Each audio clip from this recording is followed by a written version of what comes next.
Welcome, everyone. This is going to convene the regular board meeting of the Venus Independent School District Board of Trustees on April 18, 2022.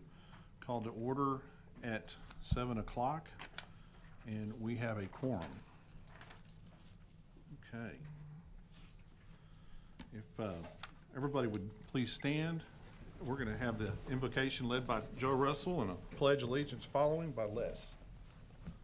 Almighty God, as we come into your presence tonight, Lord, we just give you thanks for the blessings that we have. Lord, of living in this country, Lord, of being able to serve this community by participating on this board. Lord, we pray for your wisdom. Lord, as we make decisions tonight that will possibly affect this community, these kids for years to come. Lord, we just ask you to forgive us when we fail you. All these things in Christ Jesus' name. Amen. Thank you. I pledge allegiance to the flag of the United States of America and to the republic for which it stands, one nation, under God, indivisible, with liberty and justice for all.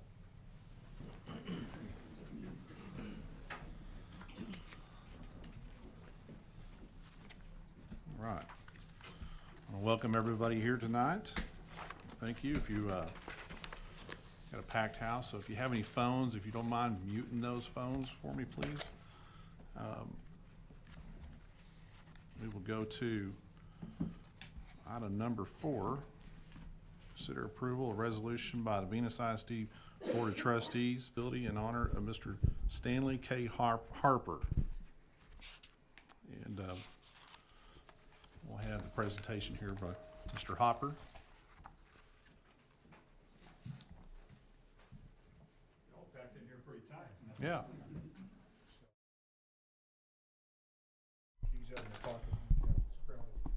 Well, I am very honored tonight to honor a gentleman who is here based on his contributions.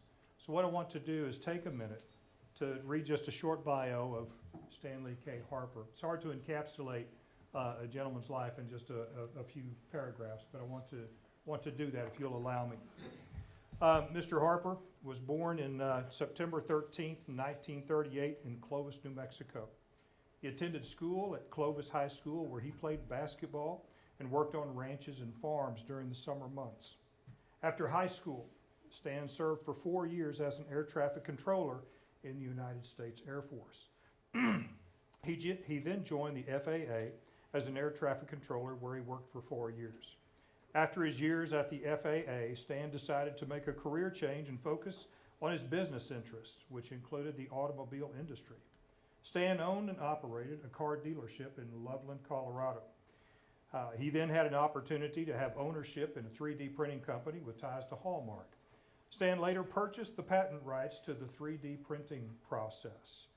In the early 1970s, Stan sold the 3D printing company and patent rights, which allowed him the ability to purchase a large ranch in Missouri. It is during this period of his life that he became interested in the raising of bison. That's buffaloes for the rest of you, right? So Stan has become well known in the bison industry and has been a longtime member and donor to the National Bison Association, the International Bison Association, and the National Buffalo Foundation. West Texas A&M University, located in Canyon, Texas, was a recipient of a bison from the Harper Cattle Ranch, which was used as their mascot. It is used as their mascot. Stan also created L&M Service Group Incorporated in 1985, which is a service company for the automobile finance industry. Well, this company also provides legislative assistance to its clients. It is through this company that Stan has met many influential people in the political world. He's close friends with the governors of both Texas and New Mexico. Stan is the managing member of Harper Cattle LLC. He raises cattle and bison under the Harper Cattle brand. He has land holdings in Texas, New Mexico, and Colorado. In '96, Stan purchased his first property on the south side of Venus. It is at this time that he brought bison to this region. He has since added to his holdings to to include over 6,300 acres in Texas, all located a few miles south of the DFW Metroplex. He also owns over 100,000 acres in New Mexico and Colorado.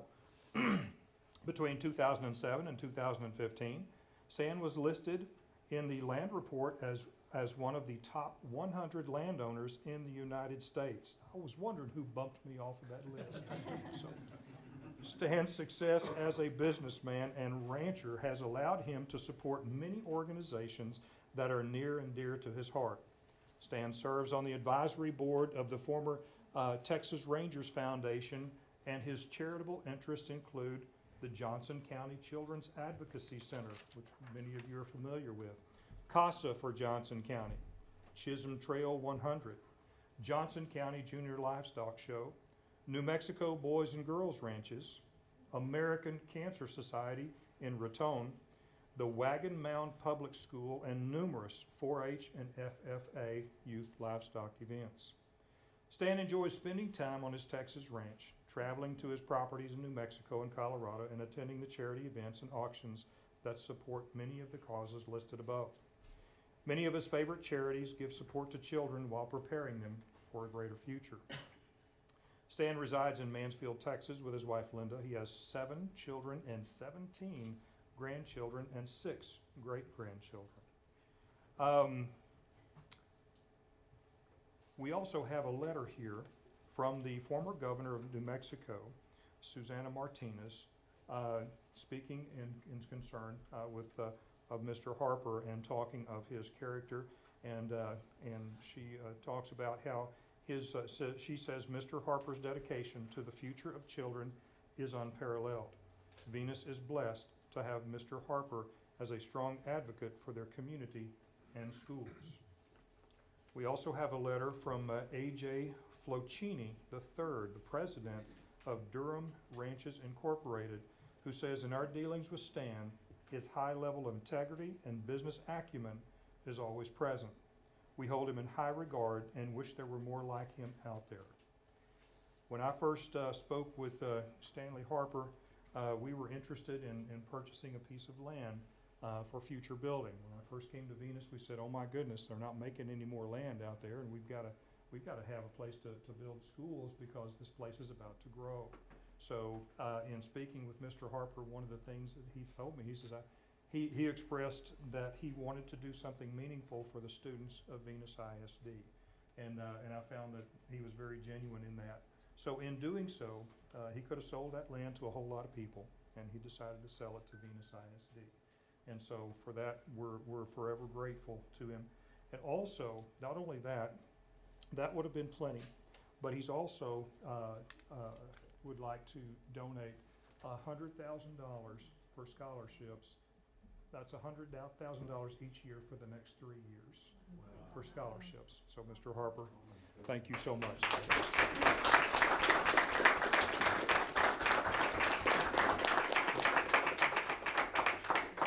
Come on up here. Oh, you got to get your picture made with me. I got to find somebody who looks. Well, let me read this first, Liz, if I can get through this.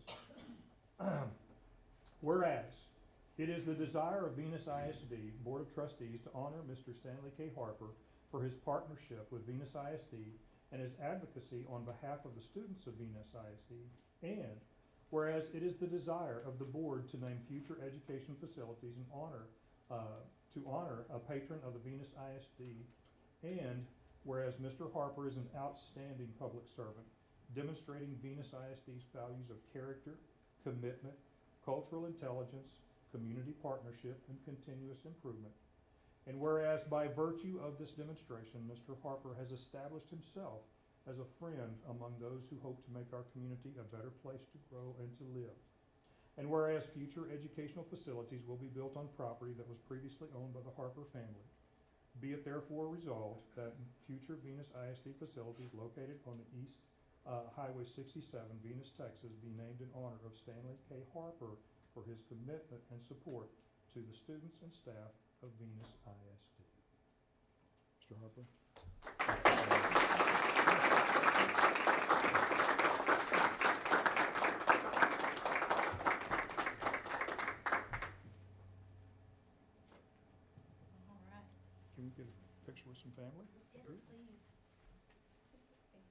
Oh, your family? There we go. That is a handsome family. Thank you very much, sir. Wait, I may have jumped the gun a little bit. I guess we should actually vote on this, shouldn't we, Chad? We may have to run this backwards a bit. Well, I will make that motion to approve the resolution by the Venus ISD Board of Trustees to name future facilities in honor of Mr. Stanley K. Harper. Okay, I got a motion by Katie, and I got a second. I got a second by Greg. All in favor? Motion passes. Congratulations. All right. That's great. Thank you very much, sir. Would you like to say anything? Thank you. Sure. Oh, I'm sorry. Oh, Would you like to say anything, Mr. Hart? Oh, just, well, as James said, it's been a long time coming. It sounds like 30 minutes there, but when I meet some of my old air traffic controllers, I realize that how lucky I am to be here when they asked me out. But it's important to our family, and I think a few years from now, regardless of whether I'm here or not, the family here, these are my two sons, they'll be available to continue what we're all starting today. And I think it'll be a nice journey. As James said, we've adopted a lot of the kids in Wagon Mound. Its town's only 400 people, but each year our graduating class gets smaller, and we've found that, like the superintendent there said a few years ago, it's a hard life for these guys when they leave here and go to Amarillo or Dallas or Denver or wherever. What are they going to come back to? You know, so I don't have all the answers for that, but I know we have at least one of our young ladies only 4 or 5 years ago, I think it was, that somebody had been critical of the class, and I said, well, of the 4 or 5 seniors that all we had that one year, I said, well, the young lady with the scholarship to Yale is pretty good. Speaks pretty good. So, you know, she's not from Clovis, but anyway. But, well, thank you so much. Appreciate it.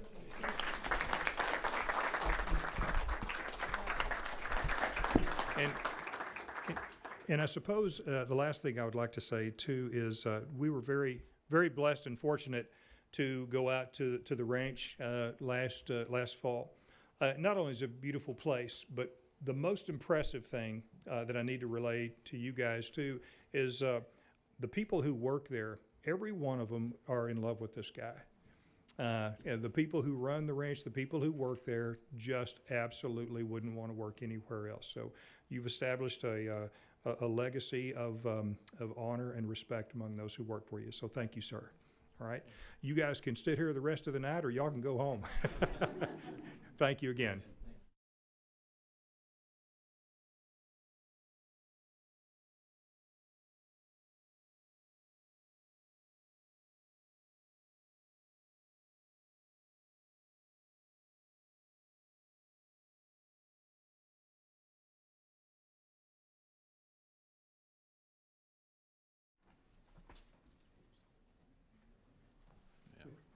you got We have more seats down some front, seats ma'am, up front. and they're already warm. All right. Okay, so we're going to go to item number 5, presentation of campus reports and recognitions. And I'm going to announce the recognitions, and then we'll do the reports, if that's okay. Okay. So we're going to, like I said, announce the recognitions tonight. Have I got them all here? Liz? I've got 1, 2, 3.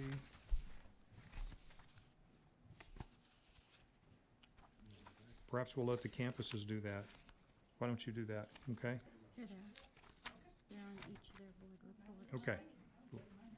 All right. I apologize, principals. Go ahead.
Technological, there you go. Okay, sorry, I forgot about the mic. Usually I'm loud enough without it. As if Kat's normal duties aren't crazy enough, she did a great job taking on extra duties during Shelley, who was our attendance clerk, during her maternity leave, and she has also taken on the role of translator for ARD meetings. She juggles the front office like a pro. She always smiles when you talk to her, fields all communications, and she works super hard. She deserves recognition for all of her hard work. Okay. And Student of the Month, Mr. David Kroos. David is the drum major of the marching band, first chair clarinet in the wind ensemble, made the all-region band on clarinet, made a first division at UIL solo ensemble, and plays saxophone in the jazz band and for the symphonic band. As you can see, this young man does it all. He's an incredible person, super smart, and will do anything to help any program that he is involved in. David is the kind of student we all want in our classes. He is eager to learn and works hard to achieve the highest standard possible. He is also extremely polite and works well with others. All right, are we doing all the recognitions and then going back? Let's go for it. We're gonna do it. Okay, at the middle school, our teacher of the month is Mr. Benjamin Balmer. He's in the language arts department. He's the head of the department. He's also a leader on our campus. He goes above and beyond to ensure kids are receiving the best education possible. He has led our campus in our Holocaust studies and worked diligently to solidify our relationship with the Holocaust Museum. He serves on the Avid Advisory Committee, and he also serves as our UIL academic coordinator and NJHS sponsor. He helps recruit both UIL coaches and participants. In his role, he's grown the UIL program to the largest numbers that we've had at the middle school in the time that I've been here. And he is and will continue to be an asset on our campus. My paraprofessional or support staff of the month is Luann Boughton. She came to us this year as a full-time employee after a year of subbing on our campus pretty much every day. She has been such an asset to our inclusion staff. She's always ready to help anyone that needs help. She volunteers to cover classes and do anything that she can to make our school more successful. She chooses to attend non-required professional development so that she can better assist teachers and students. And we are lucky that she chose our campus to be our VISD home. And then I'm probably going to mess this name up, but I'm going to do my best. So our student of the month is Ben Hokendale. I think that's close. He is a 6th grade student on our campus, always very friendly and tries to always perform at his best in all of his classes. He's often seen around campus picking up trash or doing whatever it takes to make our campus look its best. He has reached out to other students to make new friends this year, and we are lucky to have been on our campus. Okay, for the elementary, our teacher of the month is Melissa Ariano. She is one of our reading interventionists. Melissa wears many hats within VES. She not only oversees 2nd and 3rd grade reading intervention, but also volunteers just for about everything and takes care of our school-wide PBS events and our PBIS store. If it has anything to do with our students, she jumps on board and gets busy. She also volunteers outside of our campus too with her children's activities. She is seen almost every Friday night during football season in the band concession stand. Melissa is a true bulldog and has such a servant's heart, and we are so very lucky to have her. Our staff member of the month is Esther Martinez. She is our physical education aide. Mrs. Martinez has been a wonderful addition to our special staff. She was an ESL aide and transitioned over to PE. She has been instrumental in monitoring and facilitating activities in the morning during our intervention time with buddy helpers. She is always prompt and ready for work. Mrs. Martinez is a hard worker and very dedicated to Venus Elementary and also Venus ISD, where her children go. We can always count on her to step in and help anytime she is asked. She also works hard after hours to ensure that our campus is clean. Mrs. Martinez is a fabulous example of a Venus Bulldog, and we are very grateful for her. And Kim, you can't tell Mom yet, but at your campus, but our student of the month is in second grade, Miss Williams' room, and it is Jacob Hudson. Jacob is an exceptional student who goes above and beyond for his classroom and our school. He demonstrates all the qualities of Paul's on a daily basis. He works hard to keep his grades up, comes to school every day with a smile, and can be depended upon to help out often before you even ask. And Miss Williams loves having him in class. And I know his dad will be really proud. And Mom. All right, for Venus Primary School, our teacher of the month is Miss Clark. She's a pre-K teacher. She is an outstanding member of our campus and has made significant difference in the academic success of our students. Ms. Clark goes above and beyond to support our students and challenge them to exceed expectations. She is not afraid to raise the bar of the pre-K expectations and has many students reading in her class by the end of the school year. In fact, I believe most of them are now on a kindergarten level. And we are thankful for her and the role model that she serves on our campus. Our staff member of the month is Ms. Serta. She is our librarian. Ms. Serta works hard each day to ensure lessons are planned for library specials. You will never hear Ms. Serta complain. She goes above and beyond to step up where needed, and we appreciate her. And finally, our student of the month, and Ms. Buck, you also can't tell his grandmother. Theo Neves is a kindergarten student in Mrs. Rodriguez's class. Theo has made great strides this year and has grown tremendously. We're proud of his hard work and commitment to be a good listener, to follow directions, and to be a good friend to his peers.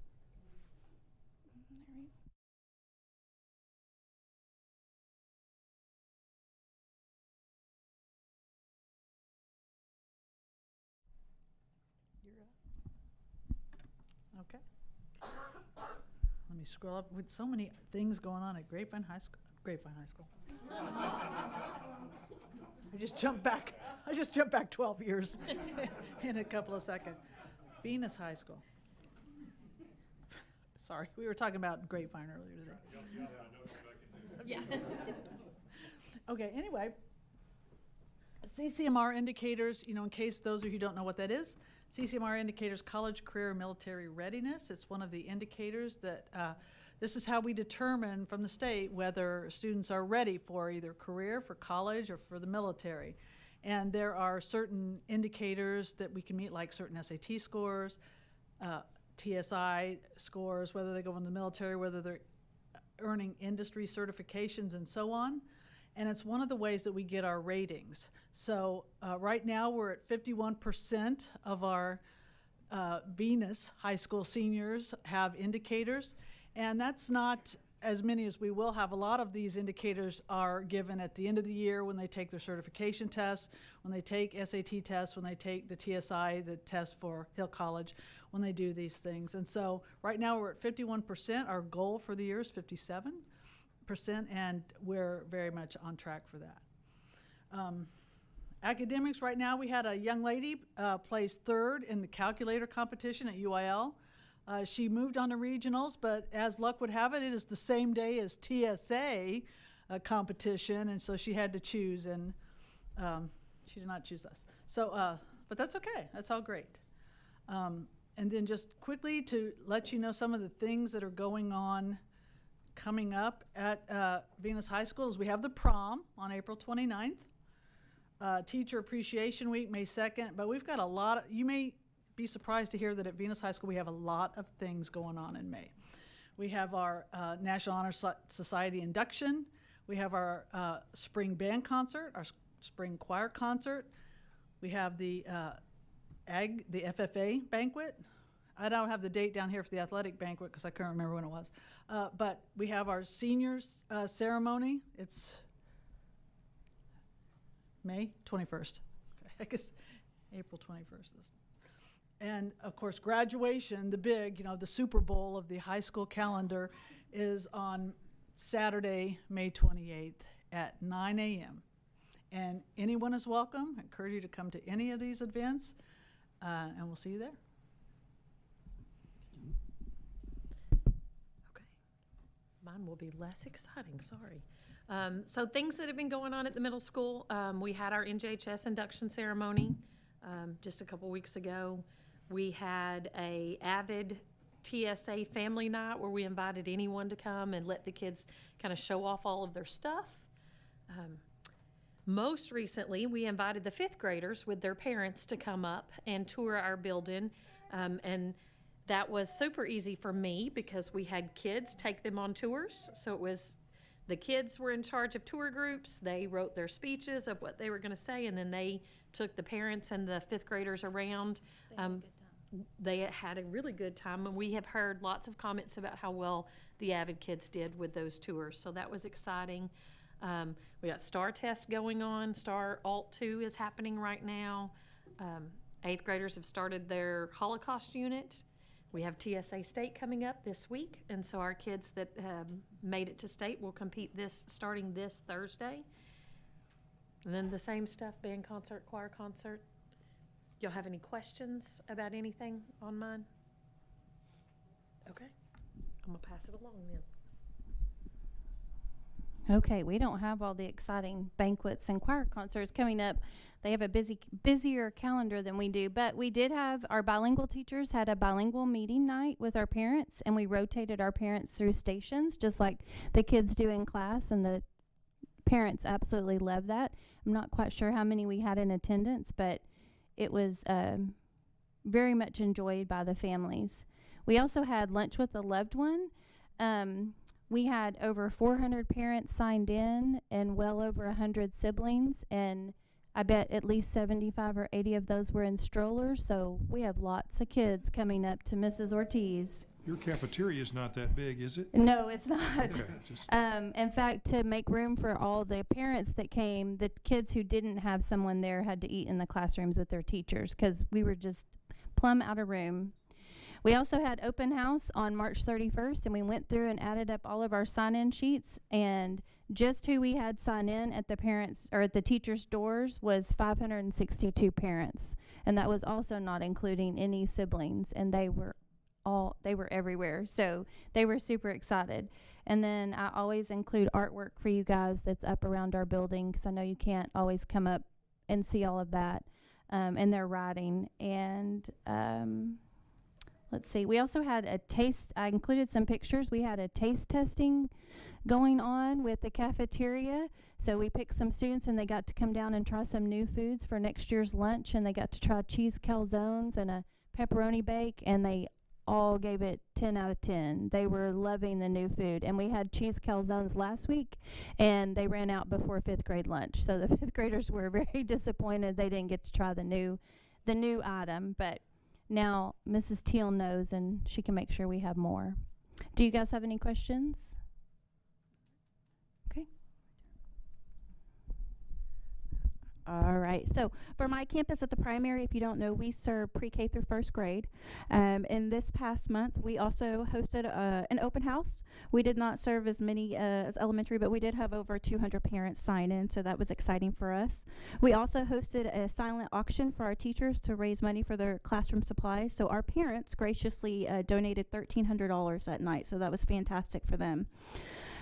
Also, I want to brag on our elementary campus. So on March 25th, we had over 100 2nd through 5th graders who came over, and they read to our students for about 30 to 45 minutes one afternoon. So those students from the elementary, They specifically chose to use their PAWS rewards, and they walked over to our campus, and it was an outstanding day. It was so fun just to see the excitement, and so hopefully it's something we can continue.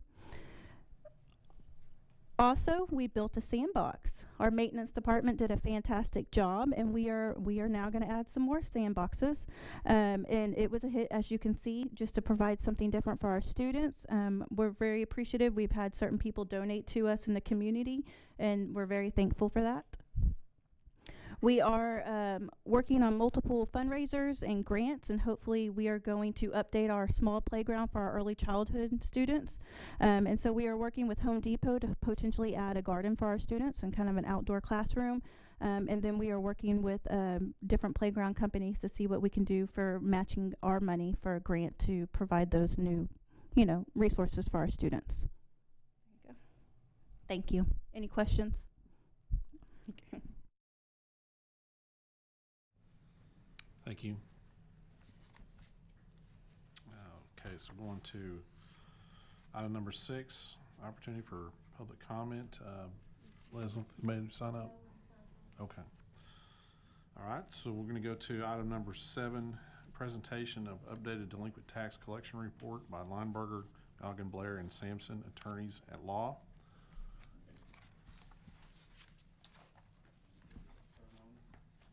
Yeah, there you go. That'll work? Okay. Mr. President, Board, Mr. Hopper, thank y'all so much for having me. I've provided each of you with a report there next to you. The report is a mid-year report, and we were supposed to give this last month, and as it turns out, we tornadoed ourselves out of a job that day, so thank goodness nobody was hurt and that everybody's okay. But so here we are now. The numbers here are through December, so it's a little bit behind, but in the judgments, Amanda, who had to leave, who is our assistant and your area manager that works this area with me, she did want me to point out that there were 2 judgments on 3 accounts that were taken for about $6,200, and those judgments were taken last month, and they're not reflected here on this report. And there's also some collections that have gone on over the past 3 months that are not reflected in this report. The accounts there's 1,094 accounts, and they've been requesting payment. We've been mailing letters throughout the year. 35 numbers of suits that we filed on, and several of those have been resolved. 5 of those have been resolved, and 4 have been paid in full. And at this point, our major goal is to get suits into judgment so that we can get those amounts collected. See here, if we continue on with the report on page 2, I think I missed a page. Yes, on page 2, in the first 6 months, $125,000 of base tax collections. You'll notice that there's been some base tax refunds of $24,497, and that's because people are arguing their values these days. A lot of folks are getting their appraisal notices, and when they argue that amount, lots of times the appraisal district will come to a settlement with them. And when that happens, the district ends up triggering a refund, and that's what's happened. Which $24,000 over the first 6 months is actually pretty low. You're lucky for that. There are districts where the amount of delinquent tax collections, the amount of refunds that they've had to issue, are a lot closer to each other than 25%. It's more like 80. So that is good, but do understand that people are doing that these days, and it's causing issues. It's causing issues with the finances, or it can cause issues with the finances. The mailing and calling is continual on these accounts, and we've posted seven tracks for sale, and those amounts were $15,155. But of those 7 tracks, we've been unable to sell anything because we post it for sale, and then they either come up with financing or they sell the property to satisfy the debt. And we discussed this prior, but there's a lot of that's going on. There's a lot of people that are taking care of business before that happens, because the assets are worth a whole lot more than they used to be. Land around here, there's not any cheap, good deals anymore. Mr. Hopper and I have been in discussion. Y'all have an acre that's been struck off to you, and there's been some interest in that, and the offer that we get is not very serious from a neighbor, and it's serious, but it's not enough money. She's a real nice lady, though. We just land is very expensive in North Texas these days, and Johnson County's no exception. Courtroom judgments, there was one judgment we took for $20,143 in delinquent taxes, penalty, and interest, and that was paid. So it's been very, very good. If any of you have any questions, not only today but ever, please call me. My number's on there, and if you need it, I'll make sure. Mr. Hopper has my cell phone. Please call me anytime. I'm happy to help, and I can't feel anything but gratitude for the number of years that I've been able to work with y'all. Thank you very much for your business. And Could I ask a question? Go ahead, sir. Just for my curiosity, sure. what is the timeline from, let's say, due into January, then you get 6 months Mhm. with penalties to pay it? Let's say from the 6 months, if you don't pay Mhm. your taxes, Yes, sir. what is the timeline from there till, let's say, you actually put it on the courthouse steps to be sold? That's a good question, and the fact is that some go through that suit process a whole lot quicker than the other ones do. And really what it is we'll send you a letter. We'll send you a letter in July, and at that point, it depends on how you react to it. Well, let's simplify it. Let's say If they do you nothing. made no effort. Okay, if you make absolutely no effort, chances are you'll be sued in either August or September. We'll file a lawsuit. And then from that point, there's the complexities of the lawsuit are gonna change. It depends on how many owners there are. And a lot of times, if there's 4 or 5 owners, I've got to make sure that each one of those owners gets their papers served to them. And that means getting the constable out there to serve letters. And if some of them are in New York, or if some of them are in California, then that adds time. And that it just goes on like that. I try to tell people that the fastest I've ever seen one get to trial is 6 months. But I mean, that was the easiest one. There was a mortgage lien holder, and then there was one person to serve. And I got those both issued, and it took 30 days to serve both of them and for those returns to come back to the district clerk. And then from there, you have to give them a certain amount of time to answer. They got 20 days to answer, and then after that, you set it for judgment, and then you're at the mercy of the courts at that point.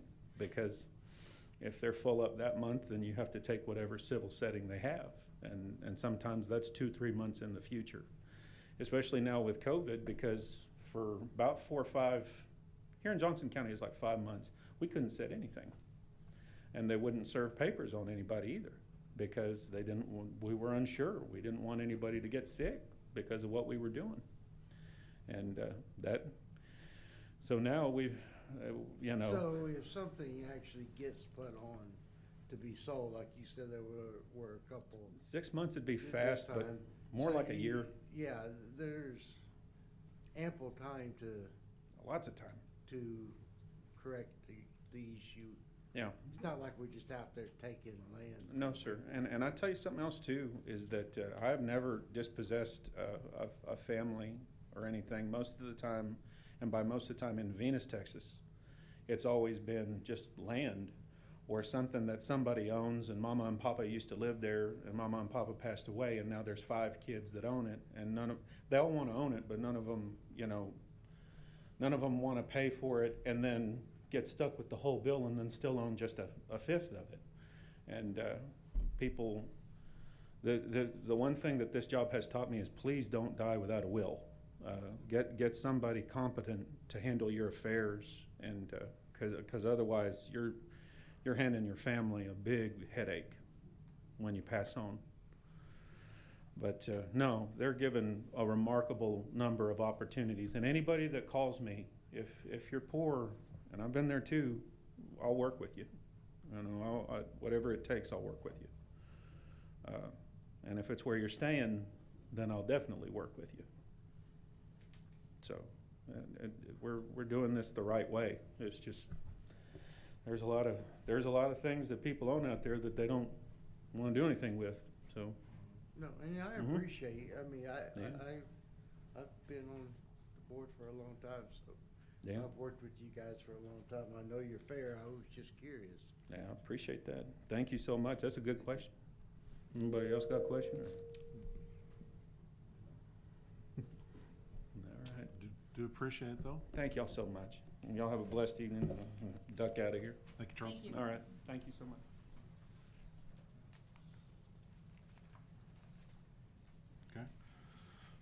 Okay. On to item number 8, annual announcement of board training hours. Let's see here, that would be me. Oh, dig it out.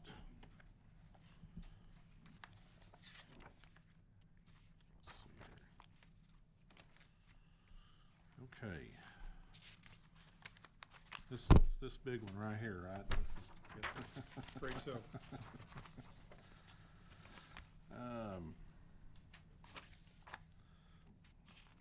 Okay, I have to read this script. As board president, under the State Board of Education rule, completing required continuing education each year of service is basic obligation and expectation of any sitting board member. As board president, I'm required to announce the name of each board member who has completed the required continuing education, has exceeded the required continuing education, and is deficient in meeting the required continuing education. The requirement for training are measured as of the first anniversary of the date of the trustee's election of, or appointment, or 2-year anniversary of his or her previous training applicable. There are 7 training areas for the board members' continuing education. 1, local district orientation. 2, orientation to the Texas Education Code. 3, post-legislative update to Texas Education Code. 4, team building. 5, additional continuing education. 6, evaluating student academic performance and setting goals. 7, identifying and reporting abuse, trafficking, and other maltreatment of children. To the extent applicable to each board member, I will announce the completion or deficiencies as to required training. For members who still have time remaining to complete required training, I will announce those board members who have scheduled timely training and those who have not yet scheduled the training. At the conclusion of this announcement, I will announce any board members training in excess of the continuing education requirement. For local district orientation, the following first-year board members have completed the local district orientation training, Open Meetings Act training, and Public Information Act training. Joe Russell, place 2. Orientation to Texas Education Code, the following first-year board members have completed the orientation to the Texas Education Code training. Joe Russell, place 2. Post-legislative update to the Texas Education Code. The following board members have completed the post-legislative update to the Texas Education Code. Gerald Leonard, place 1. Joe Russell, place 2. Chad Sutton, place 3. Les Owens, place 4. Katie Drabrano, place 5. Greg Hoffman, place 6. Tasha Gore, place 7. For team building, the following board members have completed the annual team building training. Gerald Leonard, place 1. Joe Russell, place 2. Chad Sutton, place 3. Les Owens, place 4. Katie Drabrano, place 5. Greg Hoffman, Tasha, place 6. Tasha Gore, place 7. Additional continuing education, the board members have completed the educational requirements. Gerald Leonard, place 1. Joe Russell, place 2. Chad Sutton, place 3. Les Owens, place 4. Katie Romano, place 5. Greg Hoffman, place 6. Tasha Gore, place 7. Evaluating student academic performance and setting goals. Following have completed the biennial training on evaluating student academic performance and setting goals. Gerald Leonard, place 1. Joe Russell, place 2. Chad Sutton, place 3. Les Owens, place 4. Katie Drumbrano, place 5. Greg Hoffman, place 6. Tasha Gore, place 7. Identifying and reporting abuse, trafficking, and other maltreatment of children.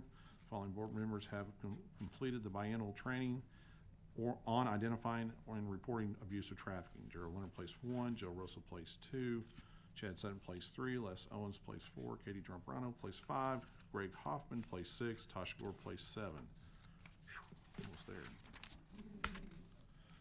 All right, exceeding required continuing education. Board members, Joe Russell has exceeded the required amount of continuing education training by 6 additional hours. Board member Chad Sutton has exceeded the required amount of continuing education training by 6 additional hours. Board member Les Owen has exceeded the required amount of continuing education training by 2 additional hours. Board member Katie Drumbrano has exceeded the required amount of continuing education training by 3 hours. Board member Greg Hoffman has exceeded the required training amount of continuing education training by 3 additional hours. Board member Tasha Gore has exceeded the required amount of continuing education training by 3 additional hours. And let's see here.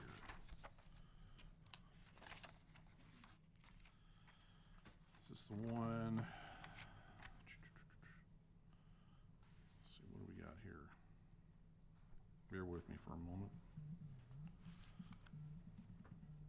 Just want to, I think we're good. Is that one it? Okay, I just want to make sure. I was just reading if there was.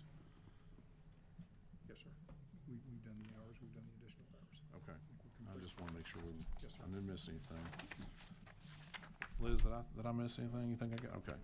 All right, just want to make sure I got everything. All right, perfect.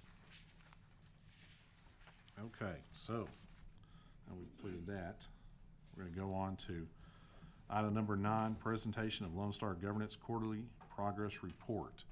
And we're going to go with vision and goals. Is that? Okay. Vision and Goals 1, the board works collaboratively with the superintendent to develop the vision and student outcome goals. Team members assigned to this are Tasha Gore and Greg Hoffman. Oh, I'm reading yours. I'll rock and roll. This was last reported January 18th of 2022. In the previous quarter, we met focus with 12 points. The current status is master's focus, 15 points. Our next steps are to continue to review the vision and student outcome goals, continue to monitor the status of each student outcome goal, and continue to collect artifacts showing there is broad community ownership of the board's vision and student outcome goals.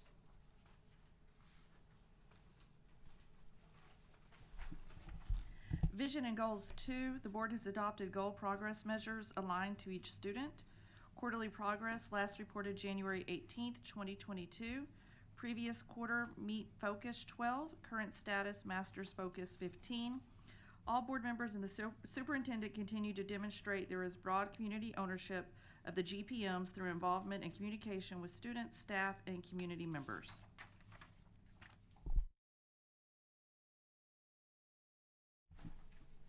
Vision and Goals 3, the board has adopted vision for what student outcomes will be and has adopted constraints aligned with that vision. Last reported January 18th, 2022 as a meets focus, 9 points. Our current status is master's focus with 10 points. Our next steps are all board members and the superintendent continue to agree and demonstrate there's a broad community ownership of the constraints through involvement and communication with students, staff, and community members. Vision and Goals 4, the board has adopted constraint progress measures, CPMs, aligned to each constraint.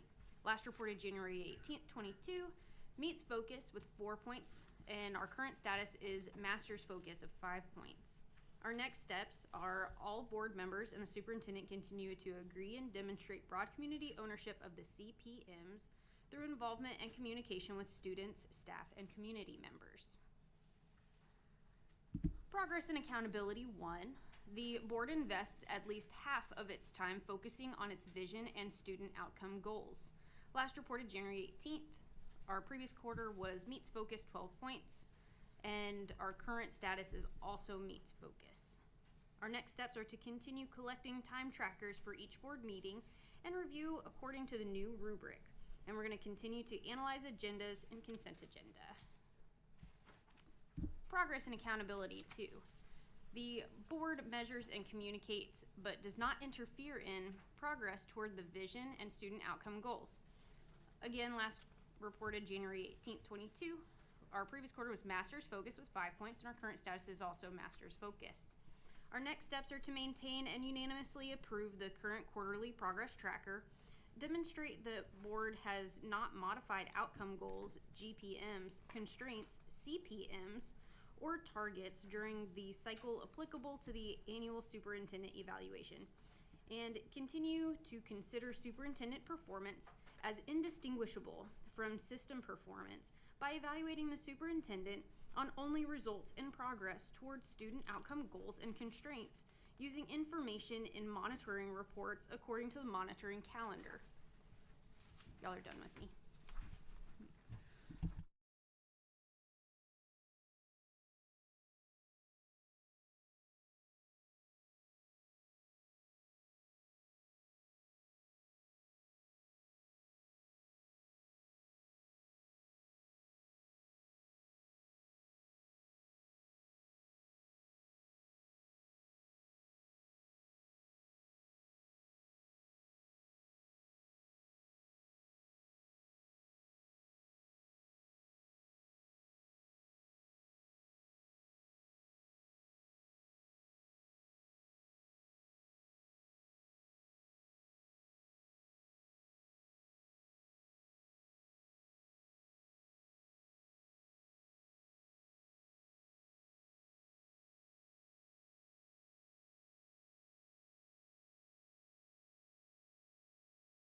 When materials became available.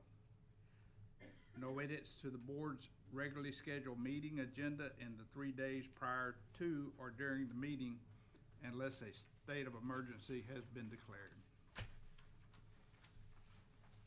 Okay, advocacy and engagement. The board promotes the vision. Quarterly progress, last reported January 18th, 2022. Previous quarter was approaches focus 3. Current status is meet focus 9. The next steps, students will be included in at least one Lone Star governance training or two-way communication meeting. Newly elected board members will receive an orientation on Lone Star governance by fellow board members and an LSG coach.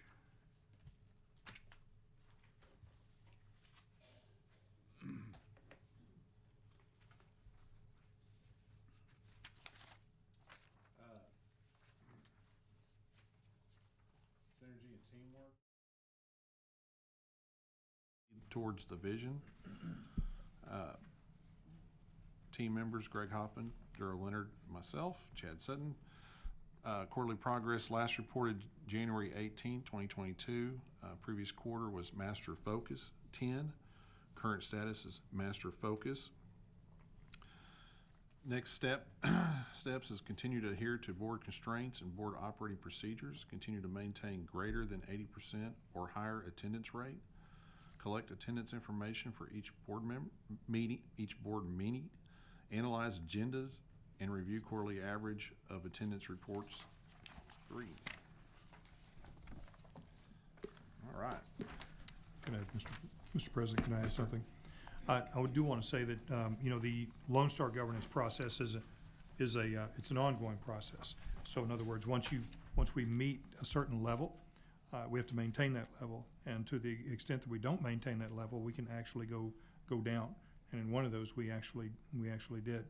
But overall, we continue to climb up, and it takes an 85% or 85 points to get to the master's level. And I'm very proud to announce that this board has now achieved 93 points. So we are at the master's level, which is the highest level of Lone Star governance, and we will be reporting that to Texas Education Agency this month. So congratulations. Thank you. I think that's great. I guess puts us up there with some other good-sized districts, but Puts them up there with us. that's exactly right. That's exactly right. How many districts in the state are at that level? You know, the last time I looked, Greg, I think there were like 3. Now, to be fair, not every school, not every district is doing Lone Star governance, of course. But of those that are doing it, there were 2 or 3 districts, I believe, that were at the master's level. So, and the rest of them are either at meets or below. So, we were our first jump out of the box. We were at meets level. So, I thought that was pretty commendable. But the board has continued to raise that bar each quarter. So congratulations again. All right, thank you. At this time, I'd like to take a 5-minute break before we start the next agenda item, which is the number 10. So if we take a 5-minute break at 7:55, we'll come back at 8 o'clock.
sure.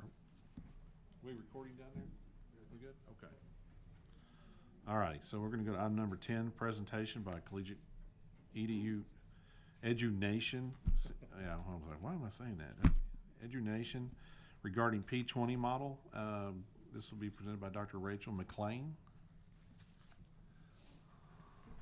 Hi, good evening. How are you? Rachel McLean. I'm the Chief of Staff with Collegiate EduNation, and so I'm very glad to be here with you. We've been here a few months ago and presented a broad level overview of the P20 model from Collegiate EduNation, and we're going to get a little bit more into the details about what this process will look like, its implementation, and some planning talk. First of all, just to give everyone a framework of why we do what we do.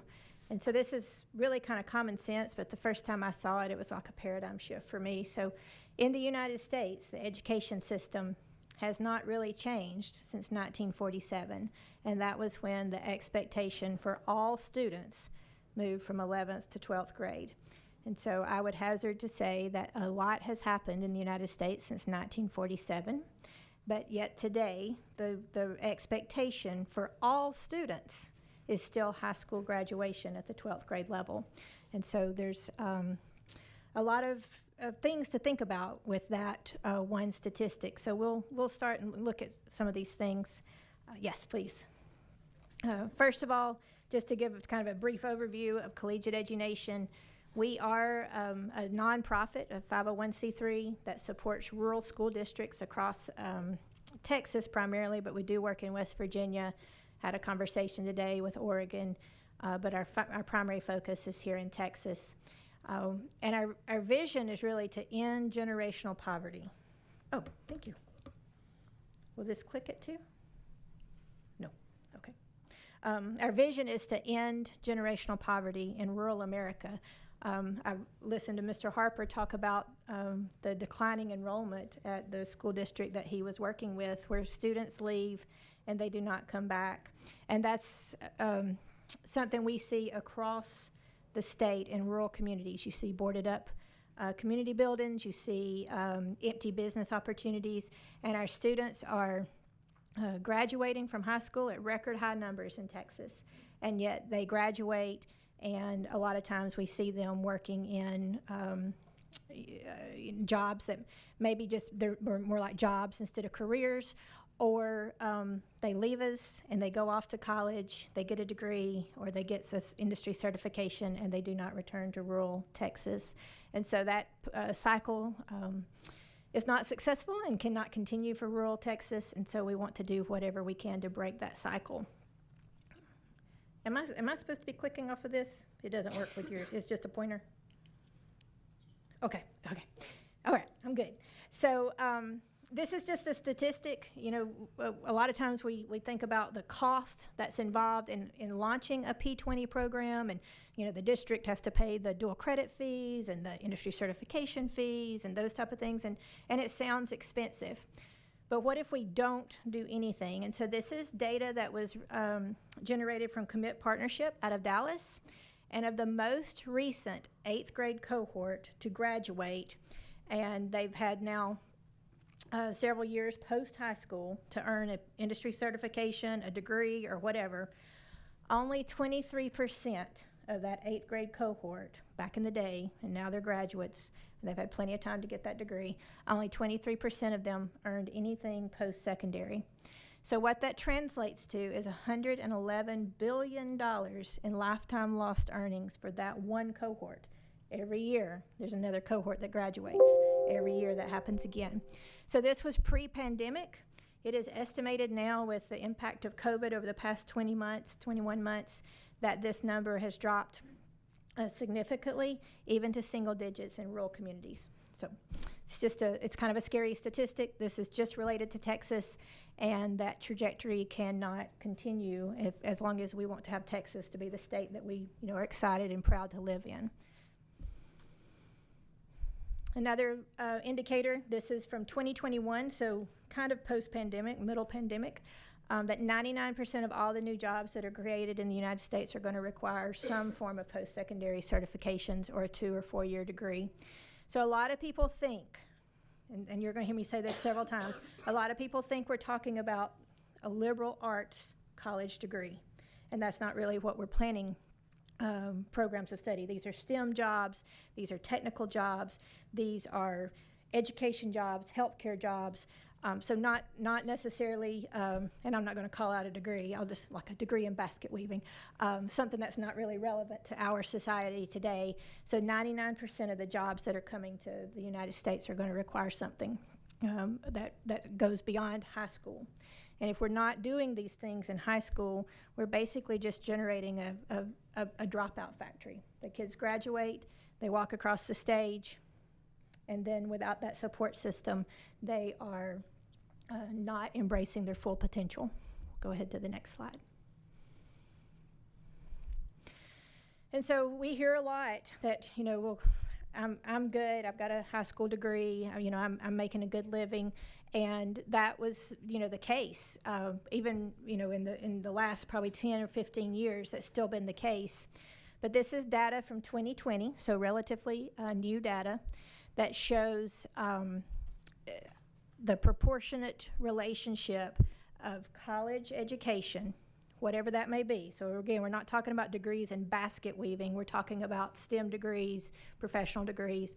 So you see that the weekly, median weekly earnings increase with every level of education, and the median unemployment rate decreases for every level of education. What this does not show is that if we, and on a separate slide we could include that, but as people, as students have higher levels of education, they have more job satisfaction too. And so the higher the education, the higher the income, the lower the unemployment rate, and the higher the job satisfaction with their career opportunities. And then this is a slide that I want to camp out on for just a few minutes also, because what we are doing, we're creating a system in the public schools, a pre-K through 12 system that really is focused on removing the barriers. And so college attainment, post-secondary attainment, it's not a, it really boils down to one indicator, and it's the income of the family. And so when you have students that are living in generational poverty, I'll use that term, or just generational issues where you know, money has been a challenge for that family for, you know, a while. The very first thing that a student encounters is the skepticism that I'm not going to go to college. I can't afford it. We're not college-going people. No one in my family has gone to college. You know, there's a lot of background there. And so if you never think, starting down in elementary school, if you never think that college is an option for me, then that's the way you're going to address your academic career, your future plans. It's just not something that they might embrace. And so that's where we build this P20 model. You hear us talk about P20 all the time. It's actually pre-K, starting at age 3, and going all the way to age 20, so post-high school. And so part of that is dealing with the elementary and the intermediate, the lower grade levels of college awareness, career awareness outside of what they've seen in their homes, and then the ability that you can go to college, and we're going to provide, Venus ISD will provide the supports that's needed to be necessary.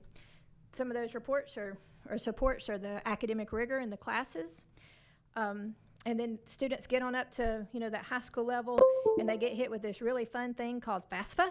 If you guys have any kids in college and you have dealt with the FAFSA application, that is not a fun experience. I had to test it. My husband has to do it for us, but that is a barrier. And so if you have someone that is new to that college role, or like in our household, you know, our children are not first generation college. I still detest it, and so that just whole process is a barrier. But then FAFSA doesn't cover everything either in a college. It might give you some grant opportunities, it might give you some student loan information, but there's still going to be things that come up. And then as students keep progressing on to high school and they graduate, you know, I bet if you went and interviewed your senior class right now, most of them would say, I'm going to college. I'm going to go to college in some form or fashion. And if you went and did that same interview, if you could capture all of them by September or November of the year following graduation, that number is really small as to who actually did it, who went to college. And then if you followed up with them for another year after that, that number is even smaller of who stuck with it. And so, and these are not your, these are your top 10 kids, and a lot of times they've just got so many barriers. They've enjoyed that sheltered lifestyle of public school. They get off to college and things just happen. And so then they're coming back home to your communities. And in some situations, they're coming back home with debt that they no longer have an ability to pay. And so that's an issue.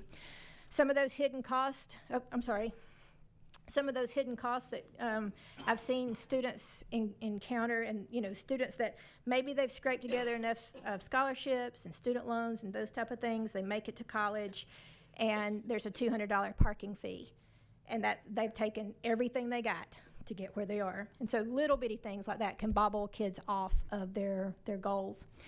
And then the last thing I want to talk about on this slide is the Poor Fit College. I've referenced it with that degree of basket weaving. And so when we work with a district, and as we're working with Venus ISD on planning out your programs of study, we need to look at what are your community members asking for, what are your community businesses asking for, where can your students graduate and get those high-wage, high-demand jobs, but not just here in Venus. We also want to look at options around the state. And so I'll use an example. We work with Cumbia ISD over in East Texas, and we are developing a program of study in computer science. Cumbia is about maybe an hour and a half outside of the Metroplex going towards East Texas.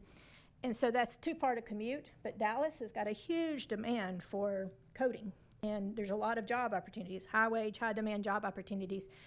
Well, with COVID did teach us one thing, it's that we can work from home and do and engage in those type of jobs. And so that is just an example of helping districts craft those programs of study. And so a student is not investing, and hopefully this won't offend anybody, but a student is not investing in a $80,000 or $90,000 private college degree that is in basket weaving, and they're going to come out with an entry-level salary of about $20,000. I mean, that's not a good investment. And so that's part of that Poor Fit College conversation that we can have as we are maintaining not control, but support of these students. So.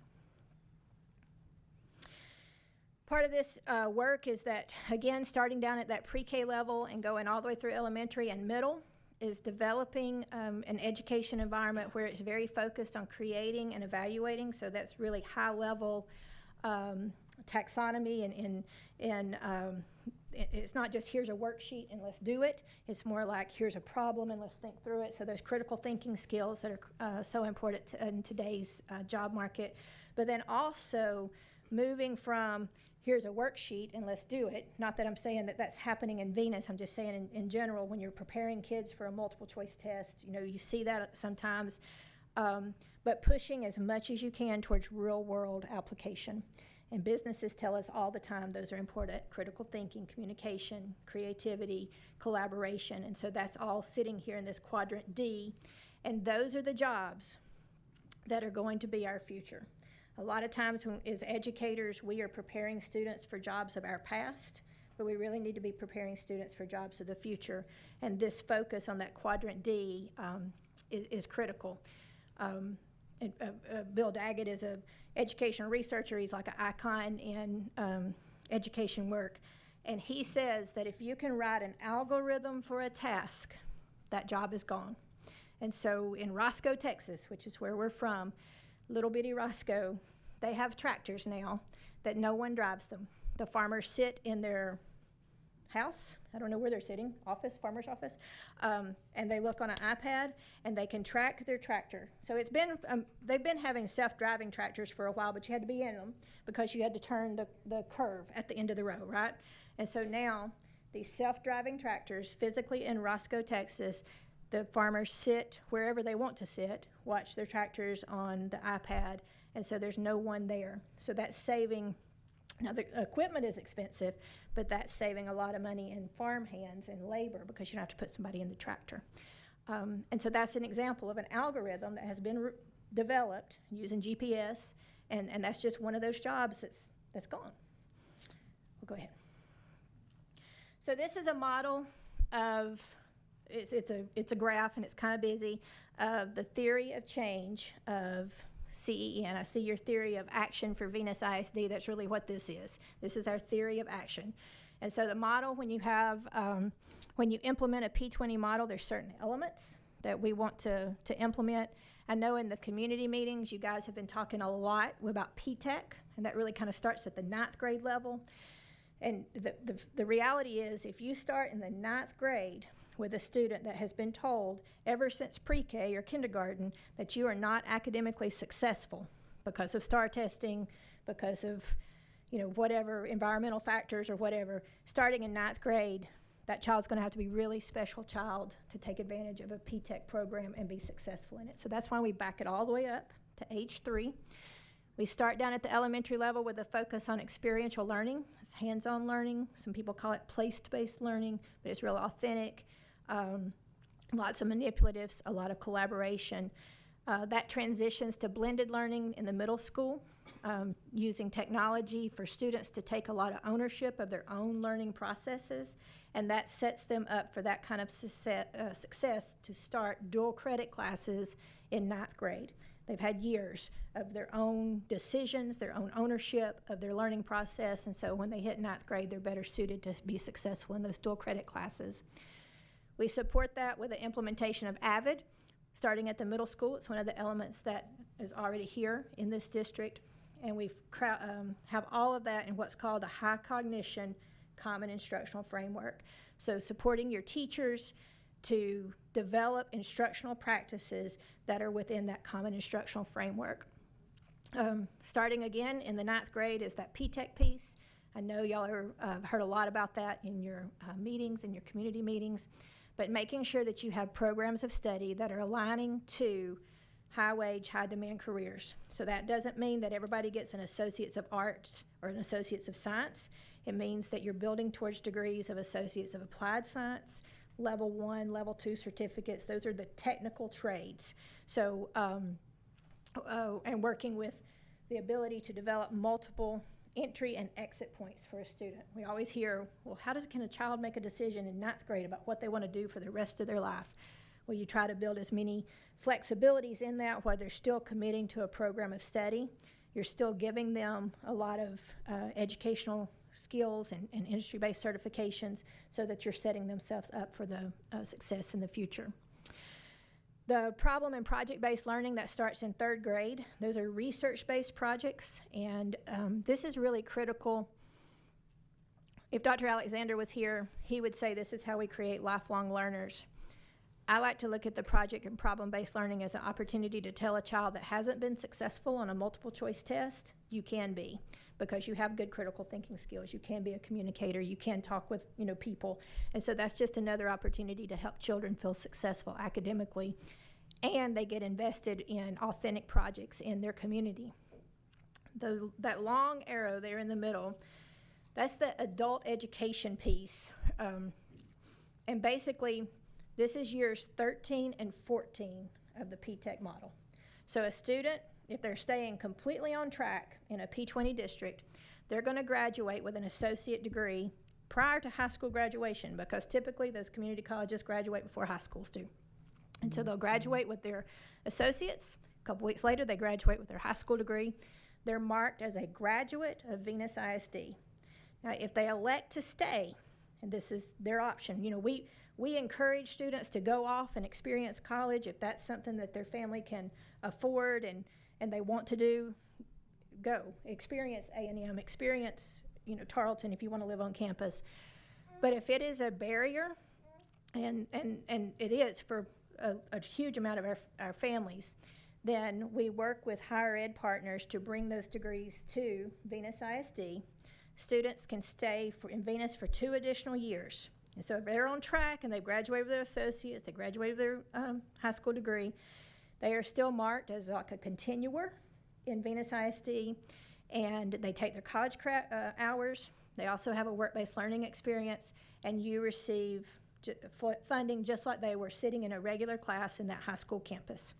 And so that's how you pay for the extra 2 years of college. If, let's say, a student has not been on track, or whatever maybe they moved in late, or they change their mind or whatever, you can still take those extra 2 years, and a lot of our districts do. They take maybe a year to get their associates finished, and then they have another year of P-TECH funding to start on their bachelor's. Maybe they started with a level 1, level 2 technical certificate in high school, and they want to now go on and get their associates. They can do those things. When we say you take the years 13 and 14 to move to that bachelor's degree, that's for students that are just on track, and it is an option that's there. With Roscoe, who has been implementing this model now for several years, they have several students who are in all different stages. Some are finishing their technical degrees in the years 13 and 14. Some are finishing their bachelor's. Some have finished their bachelor's and they still have P-TECH funding, so they've moved on to their master's. They have a young lady that's about to graduate. I don't even want to think what this student has done in her high school career, but she is about to graduate from high school with 80 hours of college credit. So she's been taking bachelor's degree classes before she even graduates, and so she'll easily transition into her master's degree. And so there's all different options with that flexibility there, but just know that years 13 and 14, that's how the funding works. So CEN comes and works with your district for staff development. We work with your campus and district leadership team.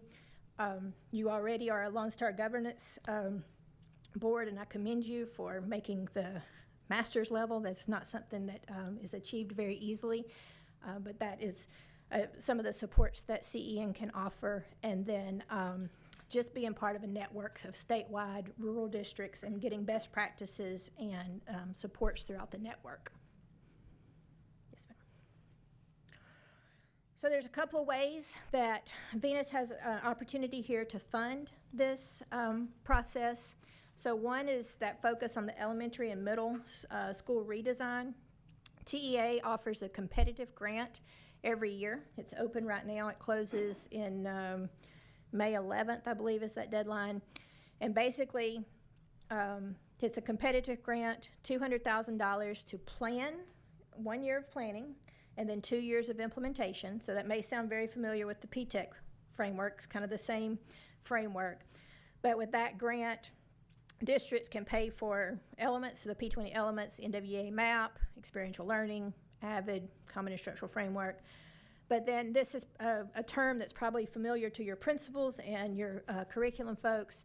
It also operates in the Effective School Framework. And so in 2019, this district, that's the last year that you have like actual ratings. And so because of the rating that the district had in 2019, you qualified to apply for this grant.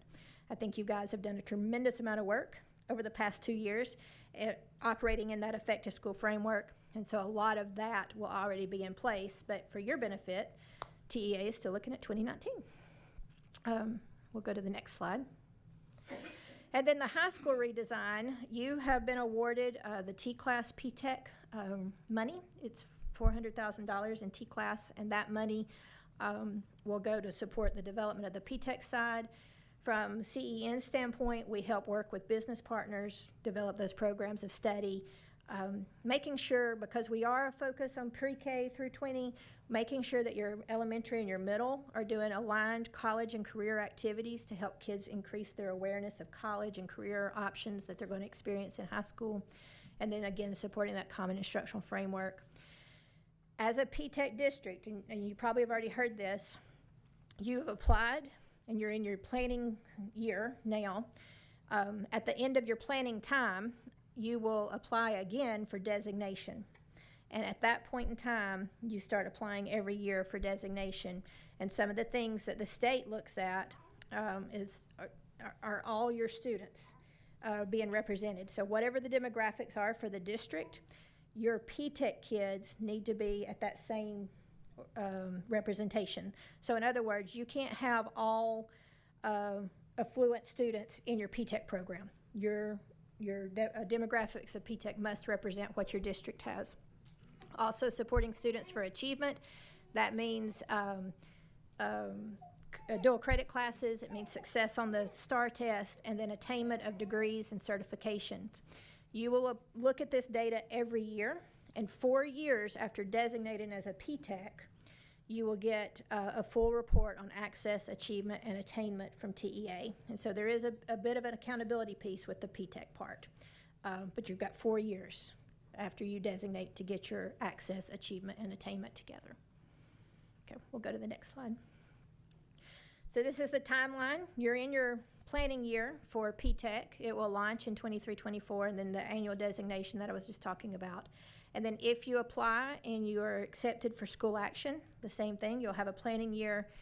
And then basically with school action, you have 2 years of implementation. TEA continues to let money flow to the district for implementation. And then after the end of 2025, the ideal is that the district is performing at an A or B level in the state accountability system. So I've mentioned some of the funding options. The school action is $200,000 for a planning grant, $500,000. This is the current number, so TEA never changes their mind. But just in case they do, it's $500,000 over 2 years. Your PTEC planning, you've already received that at $400,000.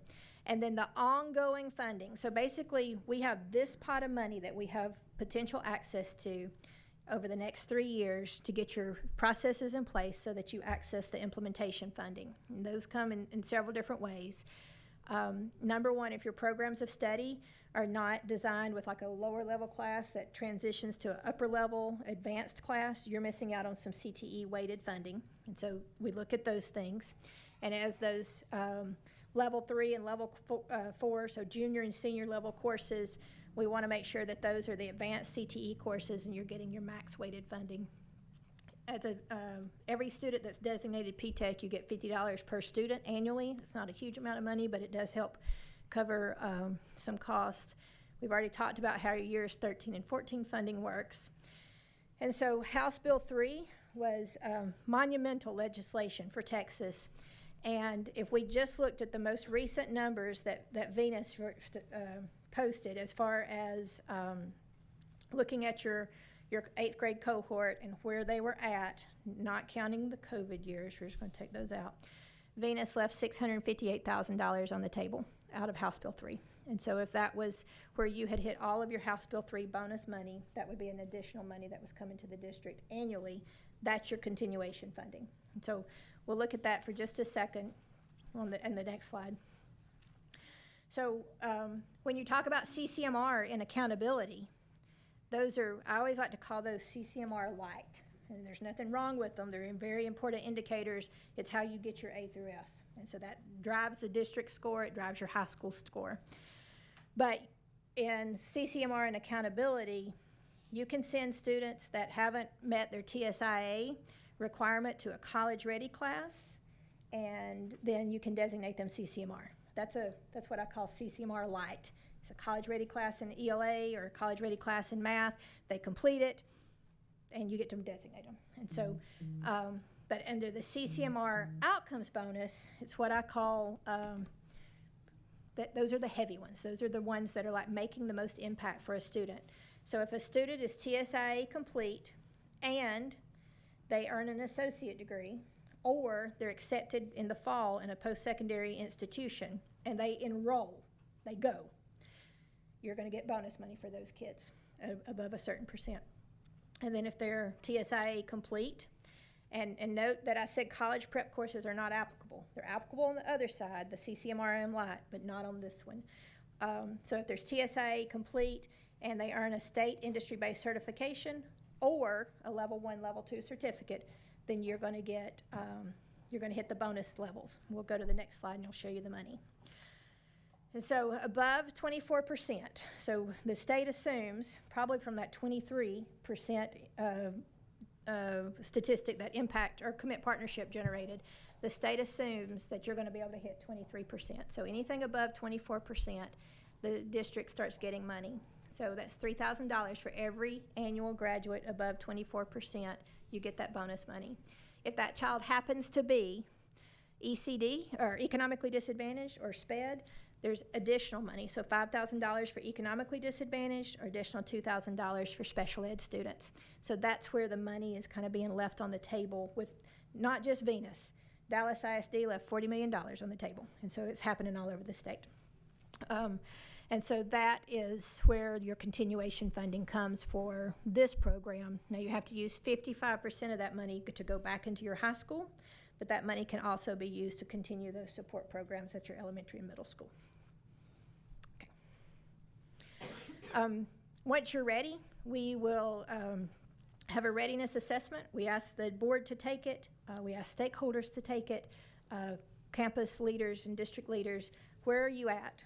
Or what's your beliefs that this can be done? It's very easy to say we're going to get 90% of our students to an associate degree, and then I always like to think about that one student. And you think, okay, that one student, can we really get that kid to an associate degree?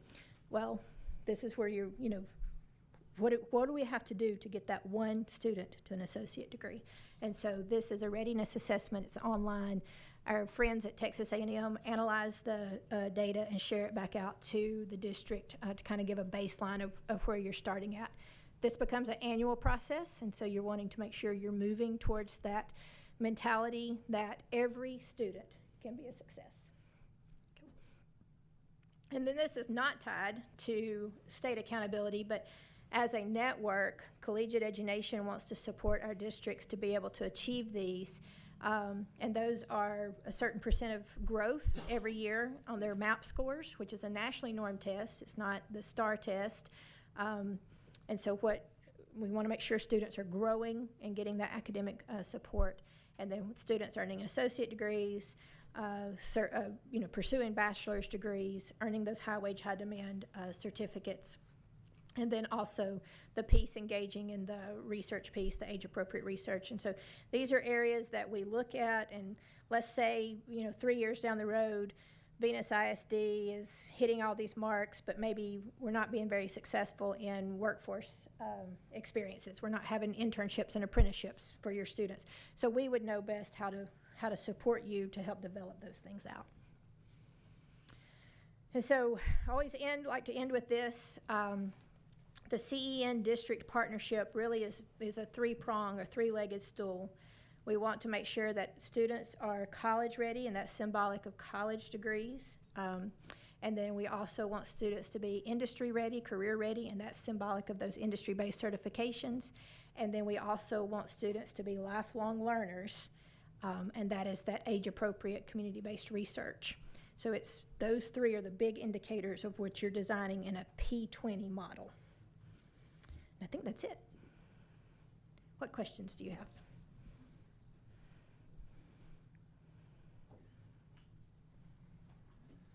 Any questions?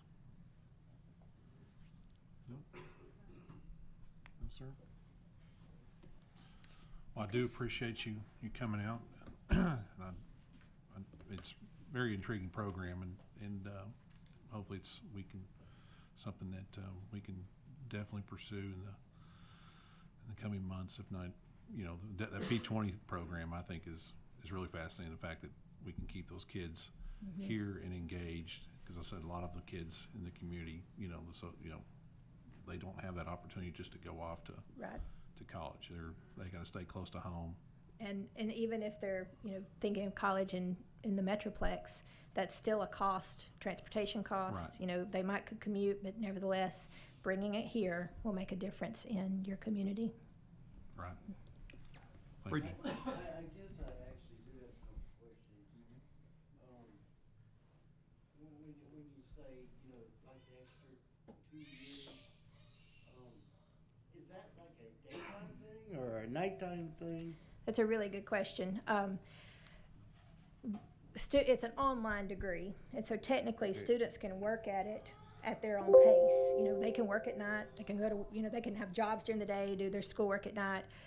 We do encourage districts to set up a regular meeting time where students in the years 13 and 14 physically interact with their adult ed coordinator at least twice a week. And so that is to, if you go to a traditional college, I think my son is at Tech, and I think he talks to his advisor literally once a semester. And so that's not really advisement. And if he was struggling in stuff, he has to figure it out on his own. And so that person would meet with them. They're looking at their grades. They're helping them with time management. They're giving those support. They also can come into, an adult ed facility and proctor tests. They can take tests there with a proctor. They can access Wi-Fi. They can access resources. If that success coach or that adult ed coordinator sees that they're struggling in a specific area, they can reach out to the college and say, hey, we're struggling in math. We got to have some tutoring here. And so making sure that they're having those conversations. And, as they start year 13, that's a little bit more intensive support. You want to transition them to being like responsible adults. Otherwise, when they get in their workplace, they might ask their boss to do things for them. But nevertheless, it helps them transition into that. And then the second question was, because where I was going with that is, when you have a 14-year-old freshman in high school, yes. and then you got a 20-year-old closing in on 21 Mm-hmm. in the same campus, that can Yeah, create a situation that might not be desirable. We recommend not setting up that. So we Yeah. recommend a separate facility, or at least a facility where they're, a hallway that they don't access to the main, part of the school. Or if you have a freestanding building, that could be like your adult ed center. I reference Roscoe a lot, but that's where the model came from. Roscoe uses an old antique store that has been remodeled, and it has like Wi-Fi, and the kids have 24/7 access. They have little key fobs that they can come in at any time. So if they want to work on their schoolwork at 2 a.m. and their Wi-Fi goes out at their house, they can come up to the continuing ed building and get in and work on their schoolwork. And then the second one was where things have to be proportionate. The group with how many students are involved in it. What if it doesn't work that way? Because this district's run into issues where we had a higher than average special ed. Mm-hmm. And the state penalized us on that. Yes, But it wasn't our fault that we had more special ed. special ed kids then. And it could be that your numbers may not always work out And precisely. And what's the damage on that so to that the district? Well, basically, you're going to see that coming before it's like you're held accountable for it. And so if a district could prove that they're doing everything to recruit all of the economically disadvantaged students, to recruit students of color, and those demographics are disproportionate to what the district is saying, then when you see that coming, then you write action plans and you implement those action plans. I agree completely with TEA's mindset in that, because if you looked at early college models, they were all the affluent kids that were going to be successful anyway, and parents were just getting free college. And so that's the last thing that a district wants to set up. This isn't an affluent exclusive program. This is a program where all students have access. And in the P20 model, so CEN's P20 model, when we say all means all, you're really never going to have an issue meeting those demographics, because all students are in the program. And so that will make a difference too. It's kind of like when, for CTE programs, you might have welding and you're supposed to have proportionate representation of females in welding because it's a male-dominated industry. But if you can show that you've recruited and you have pictures of girls, women in, welding, and you have, women welders coming in and talking to the class and those type of things, you're making a very strategic effort. But a lot of times what happens is it's just not, that's a group that maybe the welding class never reaches out to. And so you want to make sure that you're designing those programs to meet those. But that's a great question. Rachel, 2 quick questions. So basically what you're telling me is if my kid goes to school here, that they can start in the 9th grade, get their associate's degree by the time they graduate, and then proceed on to a bachelor's degree, and it potentially won't cost them anything for tuition and books. Tuition, books, fees. So if a student is designated as a P-TECH student, all their tuition, all their books, and all their fees are paid for. And that's a requirement of P-TECH. Yes. And and you've outlined the funding for this as well. Yes. Mhm. Okay, my last question is, what's our next step?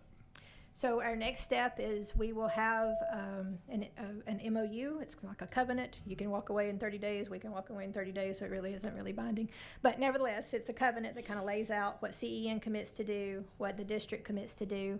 And then most critical is that May 11th deadline for school action, because you don't want to leave, a significant amount of money on the table that could focus on your elementary and middle. You already have your P-TECH funding, but that'll all work in tandem.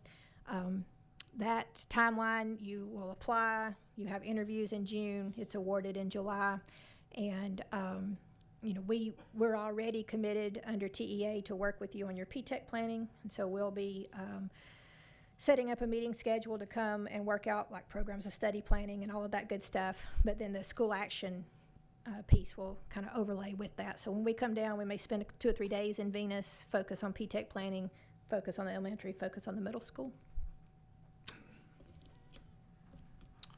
Okay, thank No you other very questions? much. I appreciate it, Dr. McLean.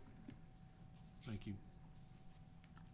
Okay, I think we're gonna change it up a little bit. We're gonna go out a little bit of order. At this time, I want to skip to, item number 16, executive session. And we're gonna go into executive session for 551.074 at 8:42. And when we come back, let's see. Well, everybody, you can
Okay, we're gonna come back from executive session at 9:20. And we're gonna go to, let's see, 9:20. Number 18, consider approval of matters related to personnel, resignations, employments, position or contract amendment. I'd like to make a motion to approve the hiring of Ms. Ravon Allman Smith as the Human Resources Department Director. Okay, I got a motion by Katie, I'll second. a second by Tasha. All in favor? Motion carries. Congratulations.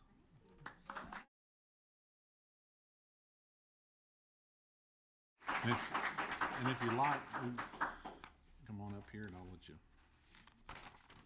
sign this. There you go.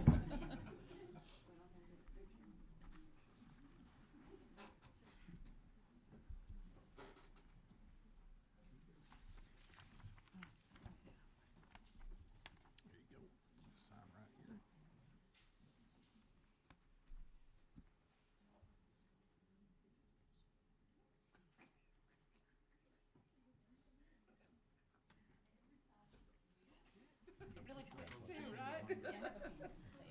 Sure. Absolutely. Congratulations, we're from the same city, I'm so excited.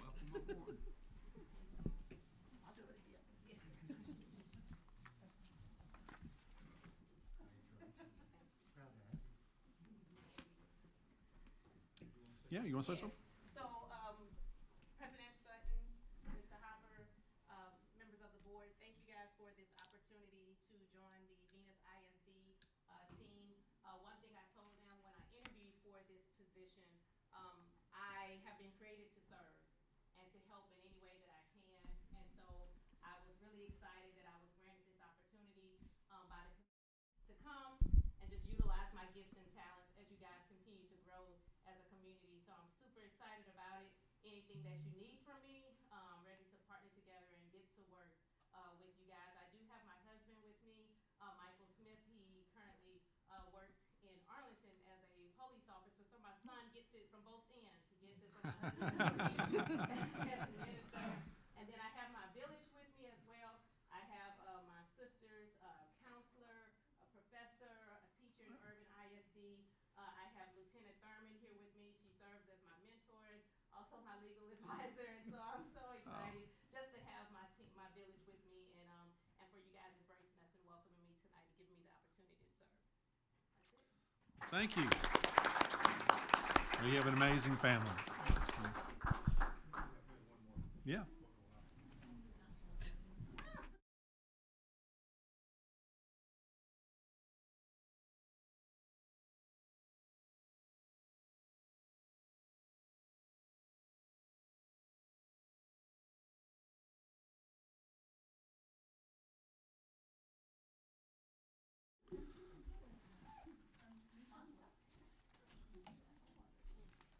Make sure that.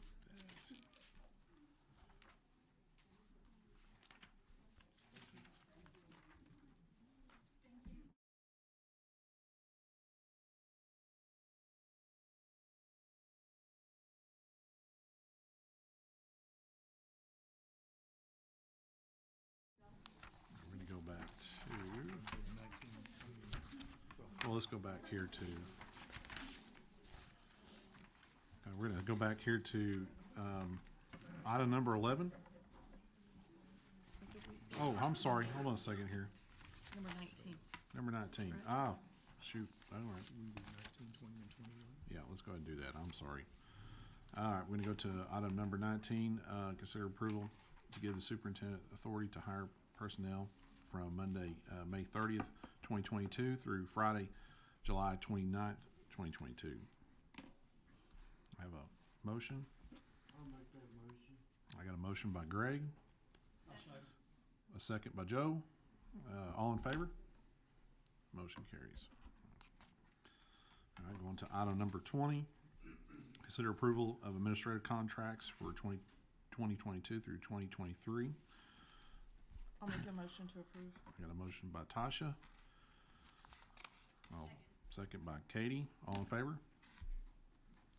Motion carries. All right. On to item number 21, consider approval of teacher contracts and resignations for the 2022-2023 school year. I'll make that motion. I got a motion by Joe. Second by Katie. All in favor? Motion carries.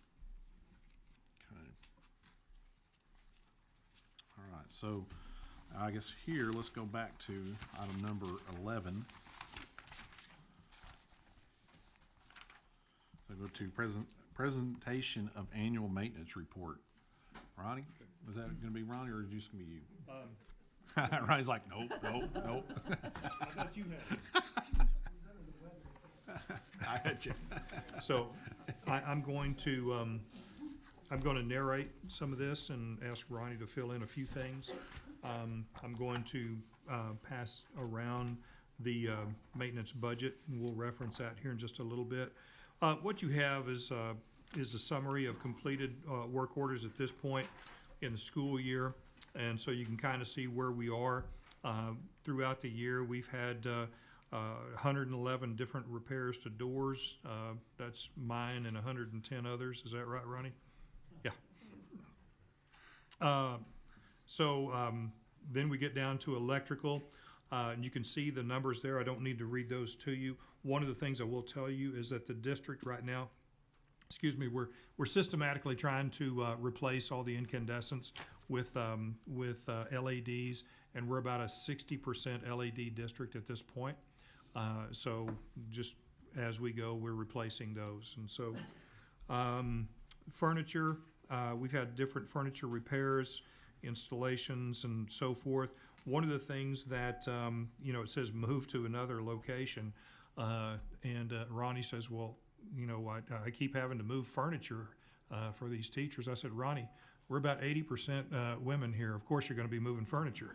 And so, you know what, I know, actually he said that. But all joking aside, right now we have, and this is just for our, food for thought as we talk about renovation of 3rd Street facility.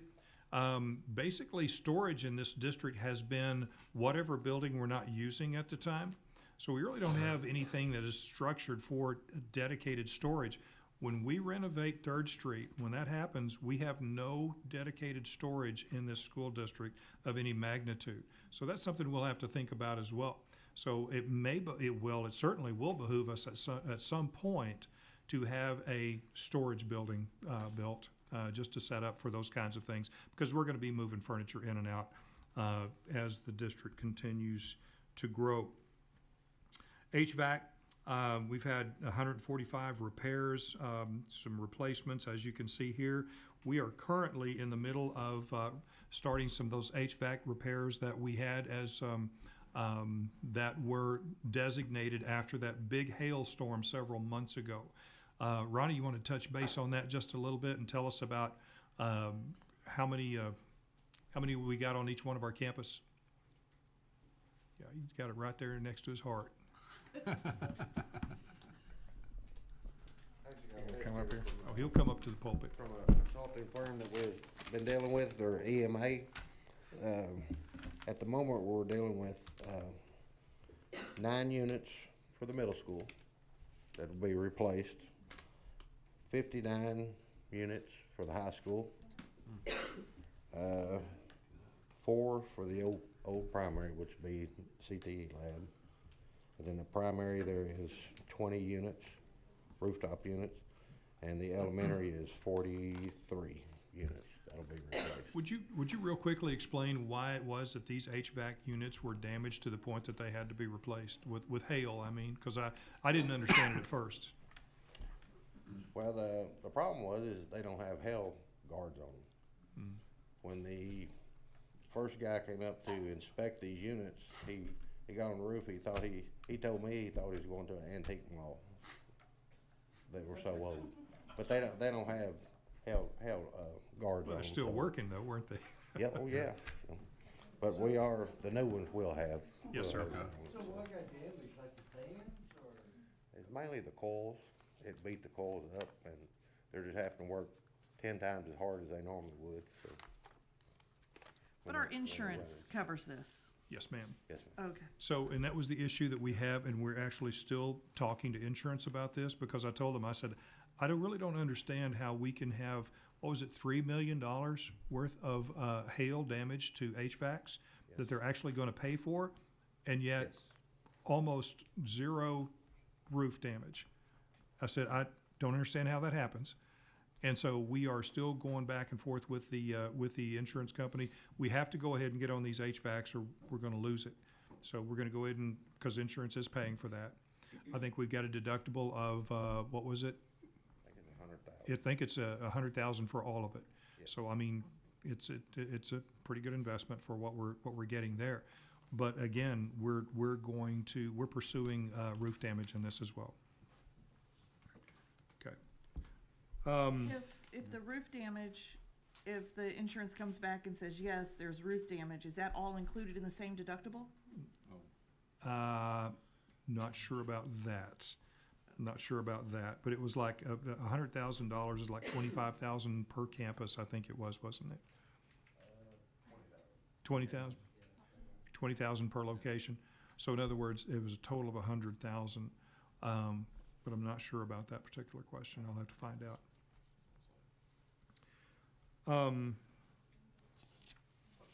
Plumbing, on here, you can see the issues there. Toilets and those kinds of things. I mean, some of our buildings are a little bit older, and so we've obviously had to deal with those issues. We have replaced some shower, equipment and, just the typical clogged drains and those kinds of things as far as plumbing is concerned.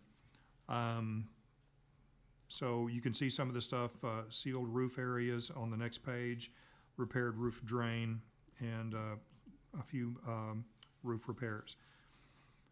Some of the things that our maintenance department has been involved in, we're trying to actually taper those back.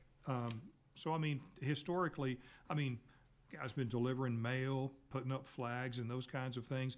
We want them to be involved in maintaining our equipment, maintaining our buildings. So we're trying to scale those things back as much as possible. And Ronnie and I are talking about also, as we grow as a district, how can we restructure, how can we reorganize maintenance? So what we're looking at is the next thing we're about to look into is cutting back on our contracted services by increasing the training of the guys that we have in certain areas like plumbing and electrical and those kinds of things. If we can invest in our own people, we don't have to contract out for other people to come in and work so much. So those are some of the areas that we're looking at as far as trying to make their function make our structure fit their desired function more than if you would take a look at the paper that I passed out also showing the budget, you can see that as we go down the first vertical line there, that is the contract maintenance and repair. That's at $321,000, and you can see the remaining balance that we have on that. Where it says $1,405,000, that is that insurance money for the roof for the HVAC and roof repairs. I will say that there was some roof repair there, but it was almost inconsequential. I mean, literally, it was things like the ticket booth at the football stadium, those kinds of things. Moving on down, you can see the at $62.99.46. That is contracted service for custodial, actually. Did y'all have any other questions as far as the budget is concerned? You can see the appropriation, how much was encumbered, and then, of course, how much we paid up to this point, and our balance as well. And this budget has to last us through September or the end of August.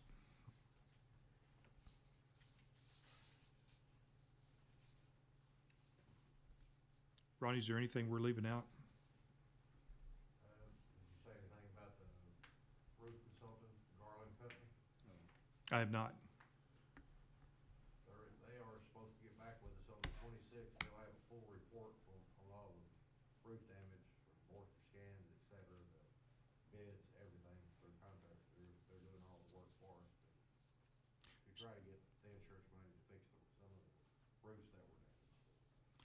So what he's referring to is the Garland Company comes in and basically they were in agreement with us that there should have been some roof damage. So they've come in and done some roof scans, or moisture scans, what they called it, which basically shows that, yes, there was indeed damage because of this. And then that report goes down there to TASB, risk management, so that they can assess that. And that communication should happen, what did he say, within the next few weeks? The 26th. Okay, so we should have some information back on that, hopefully at least by the next board meeting. Thank you. All right, go to item number 12, student growth performance update.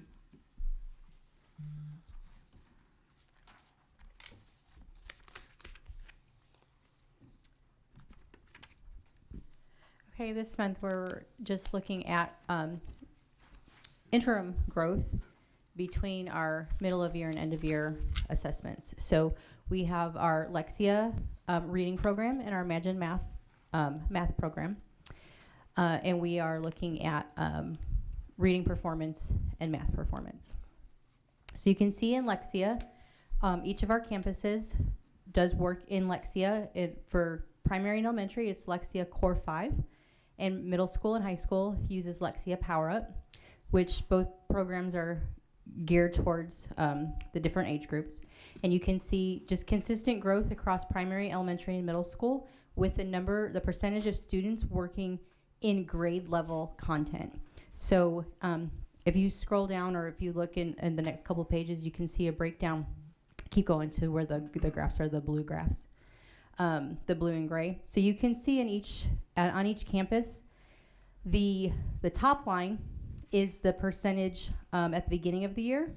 The gray is foundational or very far below grade level. The light blue is on grade level, and then the dark blue for primary and elementary is above grade level. So you can see, really great progress at primary, which we've talked about before. They have less to catch up on, so it's easier for the younger students to advance more quickly into grade level and advanced level. When you get into elementary, you start to encounter some of the bigger gaps that exist and that were accentuated by COVID. But we do see a greater number of students working in grade level content and then in advanced, which is great. And then if you scroll down, again, you can see middle school. And so middle school and high school, the content is broken up a little bit differently. So we're looking at word study, which is truly the foundational reading skills. So it's not just vocabulary, but it's things like phonics and phonemic awareness and word recognition. And so at the beginning of the year, you can see the light blue is the percentage of students who are working in foundational levels, which meant that means foundational, kindergarten, first grade. And so you can see on middle school, the percentage of students still working in those foundational skills has been reduced drastically, which is fantastic.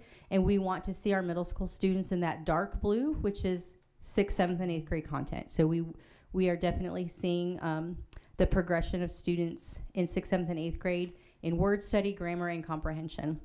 And we tend to see greater jumps in comprehension because that's where kids prefer to work because they're reading passages. Sometimes they don't like the isolated skills, but it's foundational, so they need those. Now in high school, you can see the growth there, and so we are definitely seeing movement of students. This is still foundational, intermediate, and 6th through 8th grade, which is the dark blue. And so the Lexia Power Up program was actually designed for middle school students, but we do have a number of students who are working below grade level, and so we want them in this program. It's also the recommended program from Raise Your Hand Texas, which is our blended learning partner. And so we know that there's a lot of research behind it, even for the older kids. And so they're working in there as well. Liz, if you can scroll back up just a little bit. I have a quick question on that, though. Yes. So are you saying, are we only testing the ones that are not at level? Is that what you? So right now with Lexia, all of our students have access to this program. Now in high school, there was a bit of confusion with on the teacher's part, whether or not the high school students needed to be working in Lexia, or whether it was optional for them. And so we did have a group of 9th grade students who are in the reading class that it was a requirement as part of their curriculum. But as we went through the year and we noticed that the high school, we weren't seeing the growth in the high school, we revisited that with the high school English team, and came to the agreement that this is what the students need. And so that's why you don't see the jumps in growth as you do at the middle school, whereas middle school, it was a requirement as part of their daily curriculum. But once the high school team was able to see the data and then look at the map data for the middle of year growth and look at this data and put it together, there was just general understanding that our high school students also need to be on this program. Absolutely. And then if you scroll back up right there, you can see now for our bilingual students in kindergarten, 1st and 2nd grade, they are on a different program because they need to increase their reading comprehension in Spanish, not in English, and Lexia is only in English. And so they use a program called Imagine Espanol. And so you can see on the left is where each grade level started, and on the right is where they are currently working. And so kindergarten all of our bilingual students in kindergarten started the year on grade level, which is great, and they are almost now all working above grade level. And so that's great for kindergarten. 1st grade started off a little bit behind, but they are now also all working in grade level content in 1st grade bilingual. 2nd grade, we did have a number of students who started 2 grade levels below in reading and Spanish, and we are now all caught up to at least 1 grade level below, with quite a number of students who are now on grade level. So we can see really great growth there in our bilingual students in the early grades. Okay, and then if you'll scroll back down, we can take a look at math. Okay, and so in Imagine Math, which is a different program than Lexia, we are able to give a middle of year benchmark. And so based on that benchmark data, we can see a big increase in the number of students who are on target to approach, meet, or master the passing standard on STAR. So they do have that correlation. So I wanted to share that with you. And then if you can scroll down just a little bit more, we can see it broken down by campus. So again, you can see a huge jump from primary. And then working towards elementary, we can see a big jump in students projected to at least approach the passing standard in middle school. We've been looking at that data all year, and we know that there is, especially in our 7th and 8th grade students for math, there are gaps in their math understanding, and so that is something that the team has been working very diligently this year and trying to address those skills. And so this program is one of those resources that allows the students to work on content that is filling in some of the gaps in their learning. And then I think if you scroll down, it just shows it by, it's broken down by grade level. And so what this is just showing is the number of students, and ignore those numbers. I honestly don't remember what the heading was on that, so I can't tell you what it was. But the bar graph is showing you the percentage of students who are not predicted to meet, predicted to approach the passing standard, meet, and then master. So you can see the bottom bar for each grade level. There's definite growth in every grade level of the number of students projected. So the kids are growing, which we saw in our MAP middle of year assessment. They are growing in the right direction. But again, as the older they get, the more gaps that there are, the longer it takes to fill. So that's where we are with reading and math. Quick question. Mhm. If I recall correctly, the last time we discussed math, we were on like the red stop sign. Yes. What obviously these are starting to improve. What did we change to really meet these? So some things that we're doing in math specifically is Mrs. Haddad, who is our math curriculum coordinator, is working with each grade level to identify what is the high leverage standard. Like, what is it that kids have to know this year in order to be successful next year? And then once they get to that, okay, what is it that they're missing? If they're not able to master these, we sometimes call them priority TEKS or power standards, but what is it that they need. And so we're working a lot with each grade level on identifying where students are and then how do we respond to that. So that's been a huge piece of it. And then also the combination of the two curricular resources that we're using. So we purchased a program called STEM Scopes for math, which is a little bit more hands-on, a little bit more conceptual, and also a little bit higher level. And so it's kind of counterintuitive. You would think it's higher level, so it would be harder for the kids, but it keeps the teachers focused on the grade level content of where students need to be. And so we've been able to use that alongside of our current or our previous math adoption, which was Go Math, which gives a lot of the practice with at the level that the students are at. So pairing those two together has been effective. Okay, awesome. Thank you, Dr. Morgan. Y'all Absolutely. keep it up. This is looking really good. Okay, thank you. Any other questions? No, thank you. All right, going on to item number 13, consent agenda. I can make a motion. I'll make a motion to pass the consent agenda as presented. All right, got a motion by Greg, Second. second by Katie. All in favor? Motion carries. All right, going on to item number 14, consider approval of general fund. From fund balance to facilities acquisition so that we can actually purchase them. So that's basically all this is. Basically just movement of the money. I'll make a motion that we approve it. Got a motion by Tasha and a second by Greg. All in favor? Motion carries. Okay.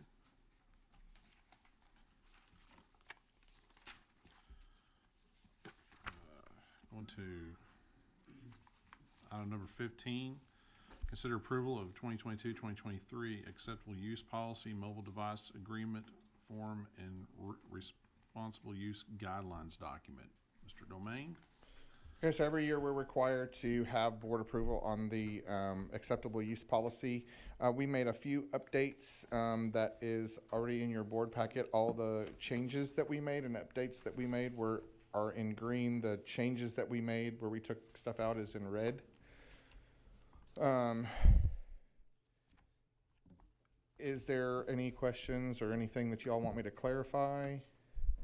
One of the things that we did change that was a big change in the mobile device agreement form was we changed accidental damage to negligent damage because it carries a different connotation. So. You talked about this last time, probably, didn't you? Yeah, quite a bit, yes. There were,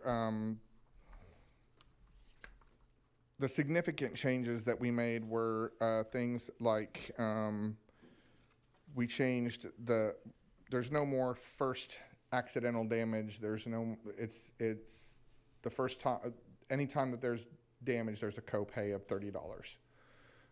Even though the least amount that it costs us to actually send it off is about $90. So it's actually, we're taking the bigger hit for that when there's negligent damage that's being done to the device. Whether it's a broken screen or it's accidentally dropped and the case breaks or a key or something happens to the device itself that's cosmetic. I'll make a motion to approve the acceptable use policy mobile device agreement form and responsible use guidelines documents as presented. Okay, got a motion by Tasha. Second by Greg. All in favor? Motion carries. Okay. So now we're gonna go to, I don't know where we go. yeah, let's see, we're going to 22, reports. I'll jump right into to mine, and I'll start by taking a look at our enrollment. One of the things I asked Deanne to do was our current enrollment compared to where we were this time last year. And so It's by campus as well as district. You can see currently at the high school, we have 702. I'm sorry. Currently at the high school, we have 702. A year ago, we had 610. Middle school, we have 542, and last year we had 555. I think you lost a big group, didn't you? Yes, we sent a big group to. Send them on to high school. Elementary currently 629, last year 628. Primary school 438 is what we currently have, and last year we had 389. So you can see our high school and our primary are the big gainers. So we have 2,311 students at this point. Last year at this time we had 2,178. So that's where we are as far as our enrollment. And also I wanted you to see the attendance. One of the things that we're seeing, it's a statewide, actually it's a nationwide phenomenon, and that is in attendance. You know, post-COVID attendance is not where it has been traditionally. In 2018, we were, in fact, each of the last 3 years, we were averaging 96%, whether it's 96.3, 96.6. It was upwards of 96%. At this point, we are at 95%.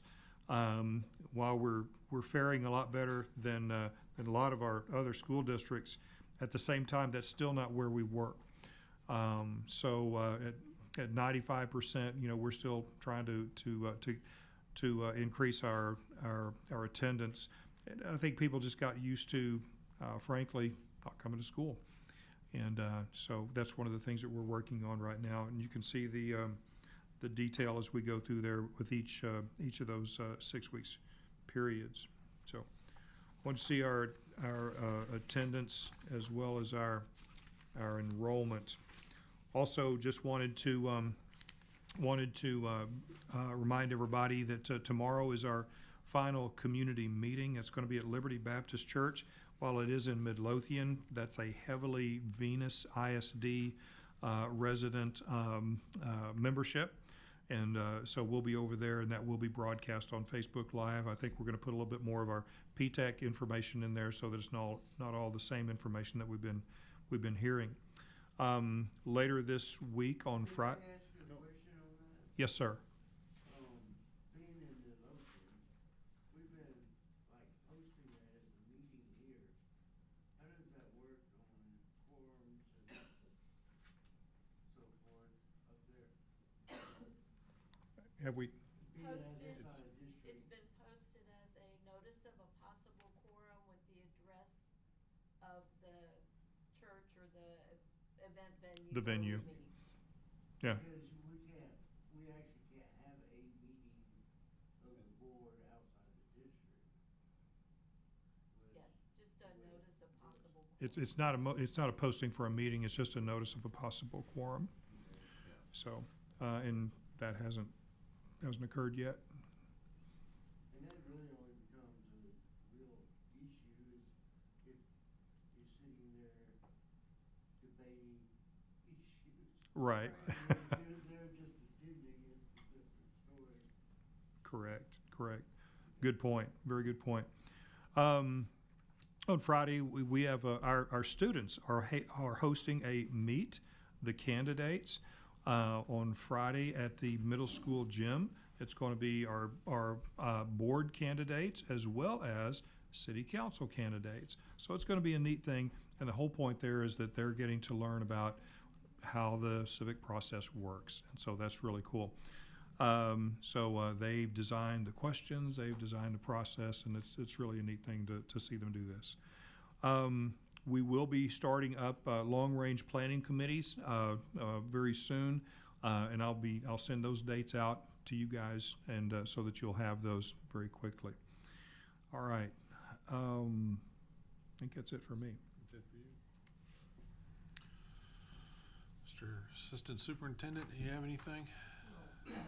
As was previously stated, this is a busy week for our kids.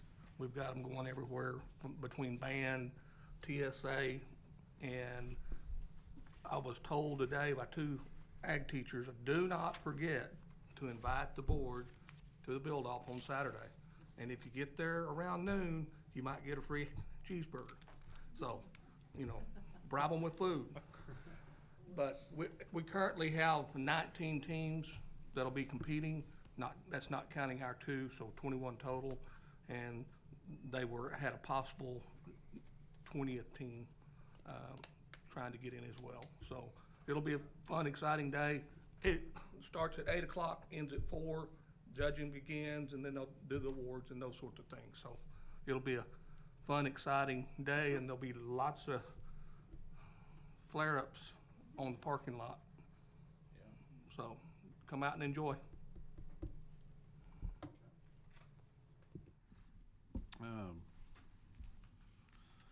What do you want to add? Is there, for the CTE program, I mean, outside of that, that's, Well, just, and I think I talked to a couple of you, the little Texas emblems. yeah, That's just a product of some of our kids working on the CNC plasma machine.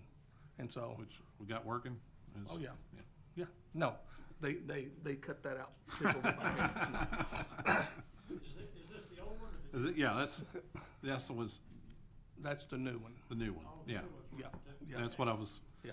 yeah. Considerably smaller than the old. Okay. All right, so anybody got any questions on this? We got athletics. I guess, let's see here. Anybody got any questions for, I know Megan's not here, but do we have any questions on finances? No? Okay. Does anybody else have any questions on any of the reports? Chief Wood, you have anything you need to add or anything for? Okay. Okay, well, okay, so our next, board meeting is, May 16th. Does anybody have anything that they want to add or schedule for the next, meeting? I do have some questions about it, if I could. Okay, One is that May, it's 16, mm-hmm. okay? How does that work in timeframe? Will that, after the election, will that be the swear-in meeting? Well, Or, that, I mean, cause you know, there's a timeline on everything. How does that Right. meet? Should- It's within our timeframe. timeframe. Okay, Canvas the canvas, results, Yes, the whole sir. bit. The canvas. canvassing, Reorganization is that one. And Okay. that's was kind of my question. Right. like Canvassing and, Within 10 days, isn't it? Is that what the canvas is? We have until Tuesday, I think, Tuesday or Wednesday. So that falls I within have the to go look canvassing at- window. I have the election law calendar, but not in front of me. so Sure, I will sure. double check that. thank you, I feel like it is because It's- the election is fairly early in May. right, Well, yeah, she's worked out all these dates. It was like second week, Mother's Day, and then you had 3 days, you had a school board meeting, and that couldn't be done. I do believe you're probably right. okay. Now, is that all the questions you have, Greg? Yeah, I just wanted to verify, do we have any special meetings in between? Not that I'm aware of, Not foreseen. yeah. Okay, so we don't have any training classes or anything like that? No, and we've, I think Liz might have got with everybody on planning for SLI. Yes, sir. So everybody should know where we're gonna go for SLI in the June? Yeah, June. Fort Worth? Fort Worth, is that the consensus? Okay, all right. Okay, so, okay, well, if no other questions, we're gonna move to item number 24, adjournment at 10 o'clock.